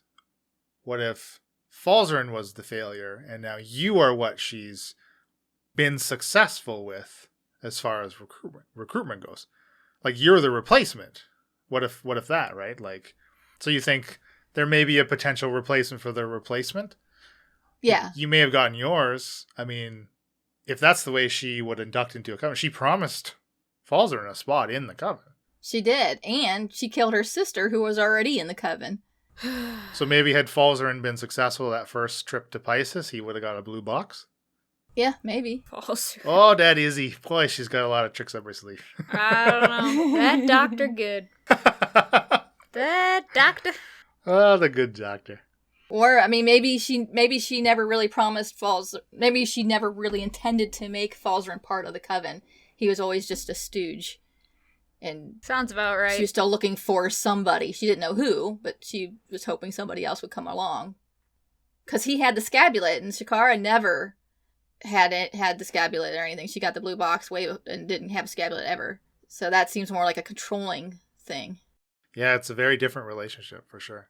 Right. It kind of like crescendoed to a very similar outcome / no-win situation. But I think the path there was it was very different. Right. It was almost like brute force versus kind of an underhanded coercion more than anything. Right? Yes. Falzarin was like kidnapped and Yes. tied up. Yeah, he literally got kidnapped. Oh, because I had to break into the mayor's office. That was so good, man. Those are the good old days. That was a I good should go back and listen. I should go back and listen to those episodes again. Things were a hell of a lot simpler back then. I sometimes Yeah. misprint, but then I like throw my hammer and I'm like, I'm good. So besides all the rings and the circlet that you found up in the front, we also found another schematic for a tripod staff holder thing. Yeah, that's interesting. Yeah. I'm picturing it like one of those things that the people stand on the side of the road and they like. Oh, yeah. Like a the surveying words tool. could- Yeah. That's Yes. exactly what it looks like. Yes. So at the very top is kind of this semicircle where something would clearly, and as was labeled on the schematic, be housed. It was literally a housing unit for So something. my mind immediately jumps to like holding Alamar's phylactery, like his cane, for some sort of ritual or something. But it's like, if it's Izzy and Elstoff, like that's not his, you know? I don't know. Izzy doesn't have a cane. I don't recall seeing anything that was circular on the bottom that would fit into. Yeah. Yeah. And again, the housing isn't very large. I mean, you were making a hand gesture there, and it's definitely not like mixing wool size. It wouldn't hold something like huge. Yeah. I mean, it would, because the schematic, of course, would have had dimensions on it, right? So it would have been nearly like maybe an oversized gemstone or something would be set into it as far as like the dimensions, right? Oh, Like okay. something maybe like fist sized. Okay. I got nothing. But I also forget a lot. It's a piece of a puzzle that you don't have the picture to, right? I mean, we Good talked at about puzzles, that before though. too. You are great at puzzles. Well, when we find this small fist-sized semicircular thing, we'll know where it goes. Oh, gosh. That is what she said. Okay, we're almost at the end here. Yeah. I think you had a pretty fruitful visit to Heraklion. Thankfully, it didn't last for 70 episodes. But you make it back to the keep, and Izzy's not there. Hulsa's there. Again, kind of poring over some unfurled parchments with some other wizards. But you're able to use the portal. I mean, you kind of question Hulsa a bit. She's, a mute. She doesn't talk to us. No. She doesn't have anything to say. No. She's still grieving. She's lost her entire family. Former triplet, yeah. Yeah, Hulsa's a former triplet. But we did learn the other wizard said that Cultus was on his way to the island. Yes. Info that I don't know that the boys know. We'll see. But that's nuts. That's nuts! Who knows what those two know? In a million years, I didn't think Samuel Cultus would come up to Heraklion. Like, what? Ugh. Well, I mean, why else do you think? Why do you think he's on his way there? To meet with Isabella for something. To meet with her... Maybe about the armor? Maybe it's linked to just the power on that island. I don't know. Maybe Izzy knows. And we don't... And Alamar doesn't know she knows. Last time I talked to Izzy, she didn't know. She didn't know what the power was. Oh, you asked her. Okay. I didn't know that. I don't know. You could put it probably together, but I can? I'm not doing it. I won't hold your hand. I mean, I think all those reasons are incredibly valid. And To check out the new weapon, obviously. Something like that. Oh, could be. Yeah, To check out the weapon's the main thing. That would make sense. I think, but I don't know. well, I mean, who was it, and where was it, and when was it that it was like, well, what use are the weapons on the island? Bill. That was Falzarin said Bill, that. and I said, well, the Neogi come from the sky, and then you were like, Well, as Dreg, you were like, they're not going to stay there. They're already on the ground. I just was thinking if more were coming to land, I don't know. But anyway. Well, and yeah, since Shakara said that the weapons aren't going to be staying on Heraklion anyway. Who said that? Shakara. Oh, I didn't know that. That was, You said yeah, that I in told front you of all. us. Yeah. Yeah. He's coming to get his weapons and see him back. I'm going to guess So, that's it. I don't think I think maybe he's coming to see the weapon, but I don't think Isabella would let him have it unless he's delivering his end of the bargain. What's his end of the bargain? She wants the tower power. Okay, well, Mia doesn't know that. Yeah, I told you all What? that. Like, why is this all news to me right now? I told all of this to you when I first came back from joining the coven. And Chaff was like, I don't trust you. And I'm like, well, here's what Isabella told me. So I lay it all out, what all her I plans are, obviously what I know took about great notes. So she wants what powers the towers, the artifacts or whatever. Yeah. So so time out. So he's bringing the artifacts right now? I don't know. I don't know either. Interesting. Let's go down and find out. Oh man. It's honestly getting really difficult to remember who knows what. It's getting hard for me to keep things straight too, really. I don't want to say anything out of turn. Yeah, we have to really not listen to each other's solo parts and like really try to stay in our lane. But isn't it nice when you have someone to bring along with you to check out your parts, and you get to share with it as we even split down the middle of the party? I mean, I like it. I like the split, and John and Bill were saying the same thing. They love the splits, right? And John particularly mentioned how he likes it down the road when we can finally get to a point where he can listen. Like he's like listening to a show. He's a listener too, right? I think John likes it as Shaft too, because Shaft has all the stuff he'd rather say in front of Falzer and no one else. But yeah, Shakara, if there's anything you want to share with Mia on a side note while we're split, hit me up. I think you know everything now. I know everything! Everything I know. Dang. That's a change for Mia. What? I know all the things. That is a change. Okay, so we finish off. You get back to basically the cave in Goldenright. And the chuckleheads aren't there. But like Elena, you mentioned, you see the V in the hallway, in the portal hallway. Yeah. Which pretty much confirms for Shakara that they're using the portals. We're pretty sure. Oh, of there's course. No way. And again, Shakara, you know that door leads to Victor. Right. And you do, though, the very last thing you do is send a message to Campbell. Yep. Good old Campbell. Campbell. Yeah, a little worried about him. Been a long time since I talked to him. A lot of changes have happened. Yeah, and I'm thinking of like his response, because obviously I haven't given it yet. It hasn't been recorded yet. And I was kind of thinking, because I was listening back to today and thinking like, these are a lot of questions that are coming from Mia, yes, somebody that Campbell has met and is known as associated with Shakara, but they are questions that Shakara really would have asked in private based on some shared experiences. Right, maybe he should assume she really trusts her to send it this way. Something's wrong with Shakara. Yeah. Something bad's happened to Shakara. Yeah, because you specifically did not include any update on yourself, because Shakara said that's a conversation best had in person. Yes. Okay. Yeah, so I guess it depends on what Campbell's past few weeks have been like, and how he interprets all that. Let me just say, I am extremely stressed out and nervous when I use spell slots for sending. It's just... You might need them. I'm stressed out because on Heraklion, I never had the spell slot when I wanted it. And now I'm using it to heal Grimby and to track Grimby down and to send messages. And I haven't even sent messages to Mia's parents. And like, I promised I would and all this stuff. Oh, it's just stressing me out that I'm like, it feels like super nerve wracking. Am I gonna be like one spell slot away from killing Izzy or something, right? Like, it drives me crazy. Yes, because I am meticulously keeping track of your spell slots and making sure. I mean, now that you say just enough hit points. Yeah, now that you say it that way, I'll just pretend I have an extra 3rd level spell slot. It's fine. But I'll just pretend Isabella has an extra 300 hit points. That's fine. Okay. It's only 2 swings of my hammer. It's fine.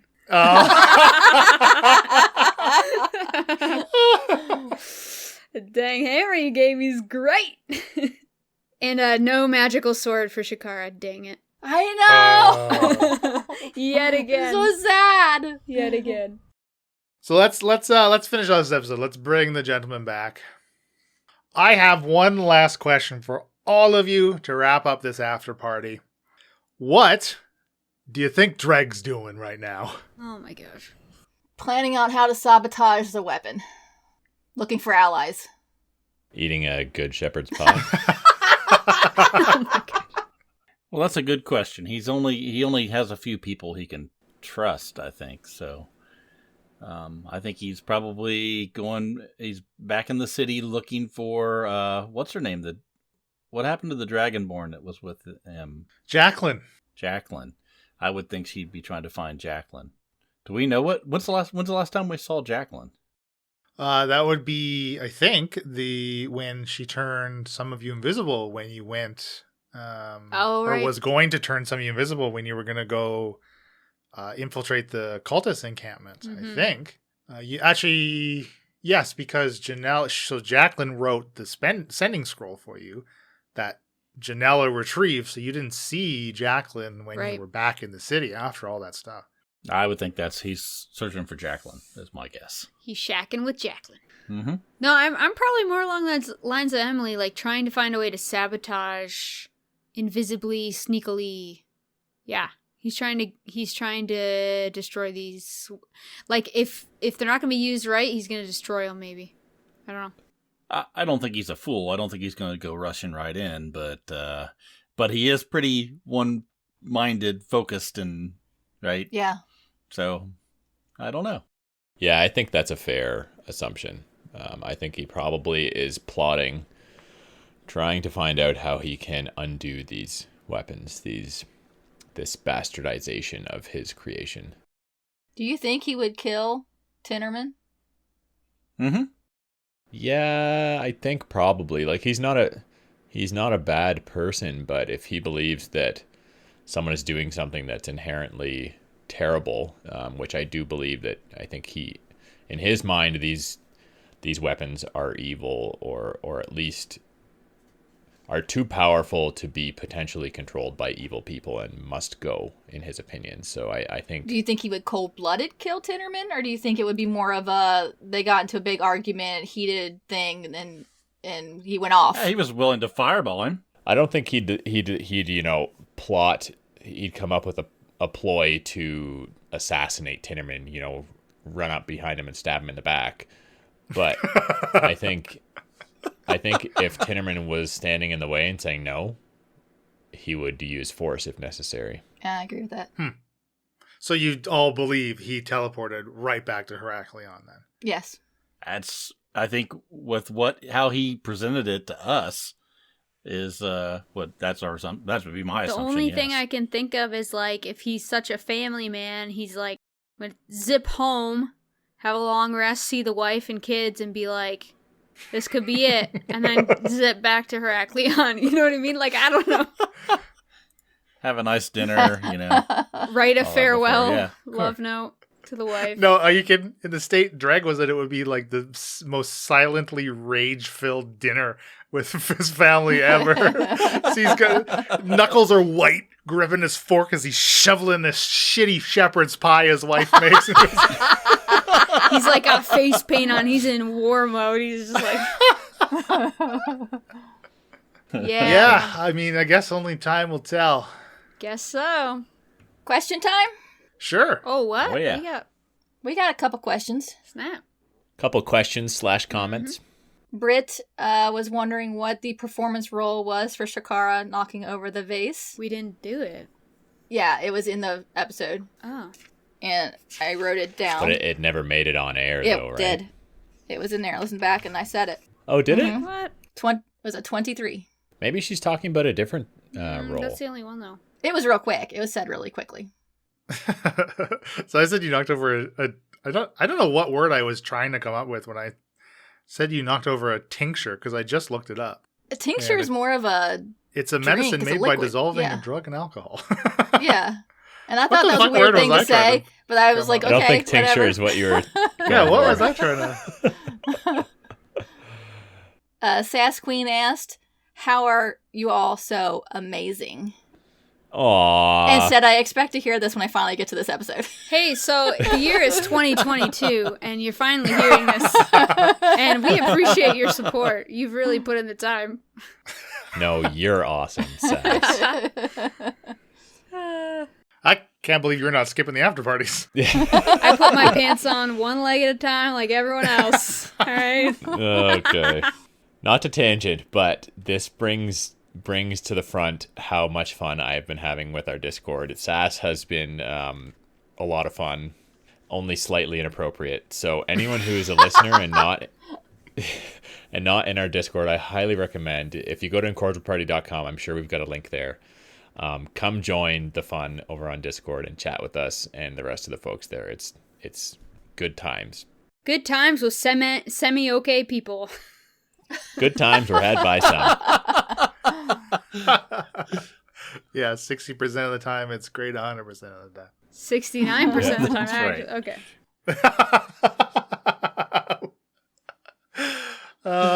I think that was it, right? Yeah. I mean, So many some people questions. like us, but not many.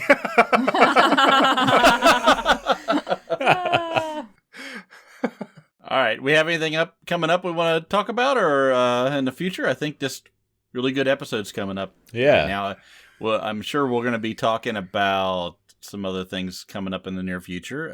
But you can always go to the website, check out some of the things that we've been doing other than the Incorrigible Party podcast. We've been doing the Tiny Huts, and you can watch those. Those are all on our YouTube channel too, Yeah, right? yeah. That's where I post them. have said this a million times. We're terrible at self-promotion, but we do have a Patreon, you guys. And if you want to support us, you get early access to episodes, you get behind-the-scenes content, bloopers, mini campaigns. And we're going to be recording the End of the World soon for our Yeah. patrons. We're going to be Yes. ourselves. Yes. And it's Looking going to forward to be that. scary. It's going to be awful. It won't be pleasant. I was reading it while you guys were on mic. We've already done it before. Like That's you why can, you look so scared. you can pick a tier where you play D&D with us in our characters from Aspara, and That's Leland true. gets to DM a little one-shot adventure for us. That's been fun. Yeah, huge shout out to all the folks that support us on Patreon. It's very, very humbling that there's so many of you that want to share your hard-earned money with us, and we really appreciate it. That's right. Absolutely, yeah. Good stuff. Okay, And self-promotion over. if you aren't in a position to financially support us, no problem. But if you do like what we do and you haven't reviewed us yet, that is a huge help as well. Or if you don't want to write an iTunes review, just share us with a friend or Yeah, and your in mom, your 9 dad. months, we'll read your review and feel really good about it. Yeah. We do that. We do that annually. That's right. Once a year, we look at the reviews. So Yeah, we just stumbled across a handful of reviews that we didn't know existed. So thank you to those If people. your review is 4 stars or below, just forget about it. But if it's 5 out of 5, go big. look, with that 5th star, it just means you didn't like the taste of the mint that was left on your pillow.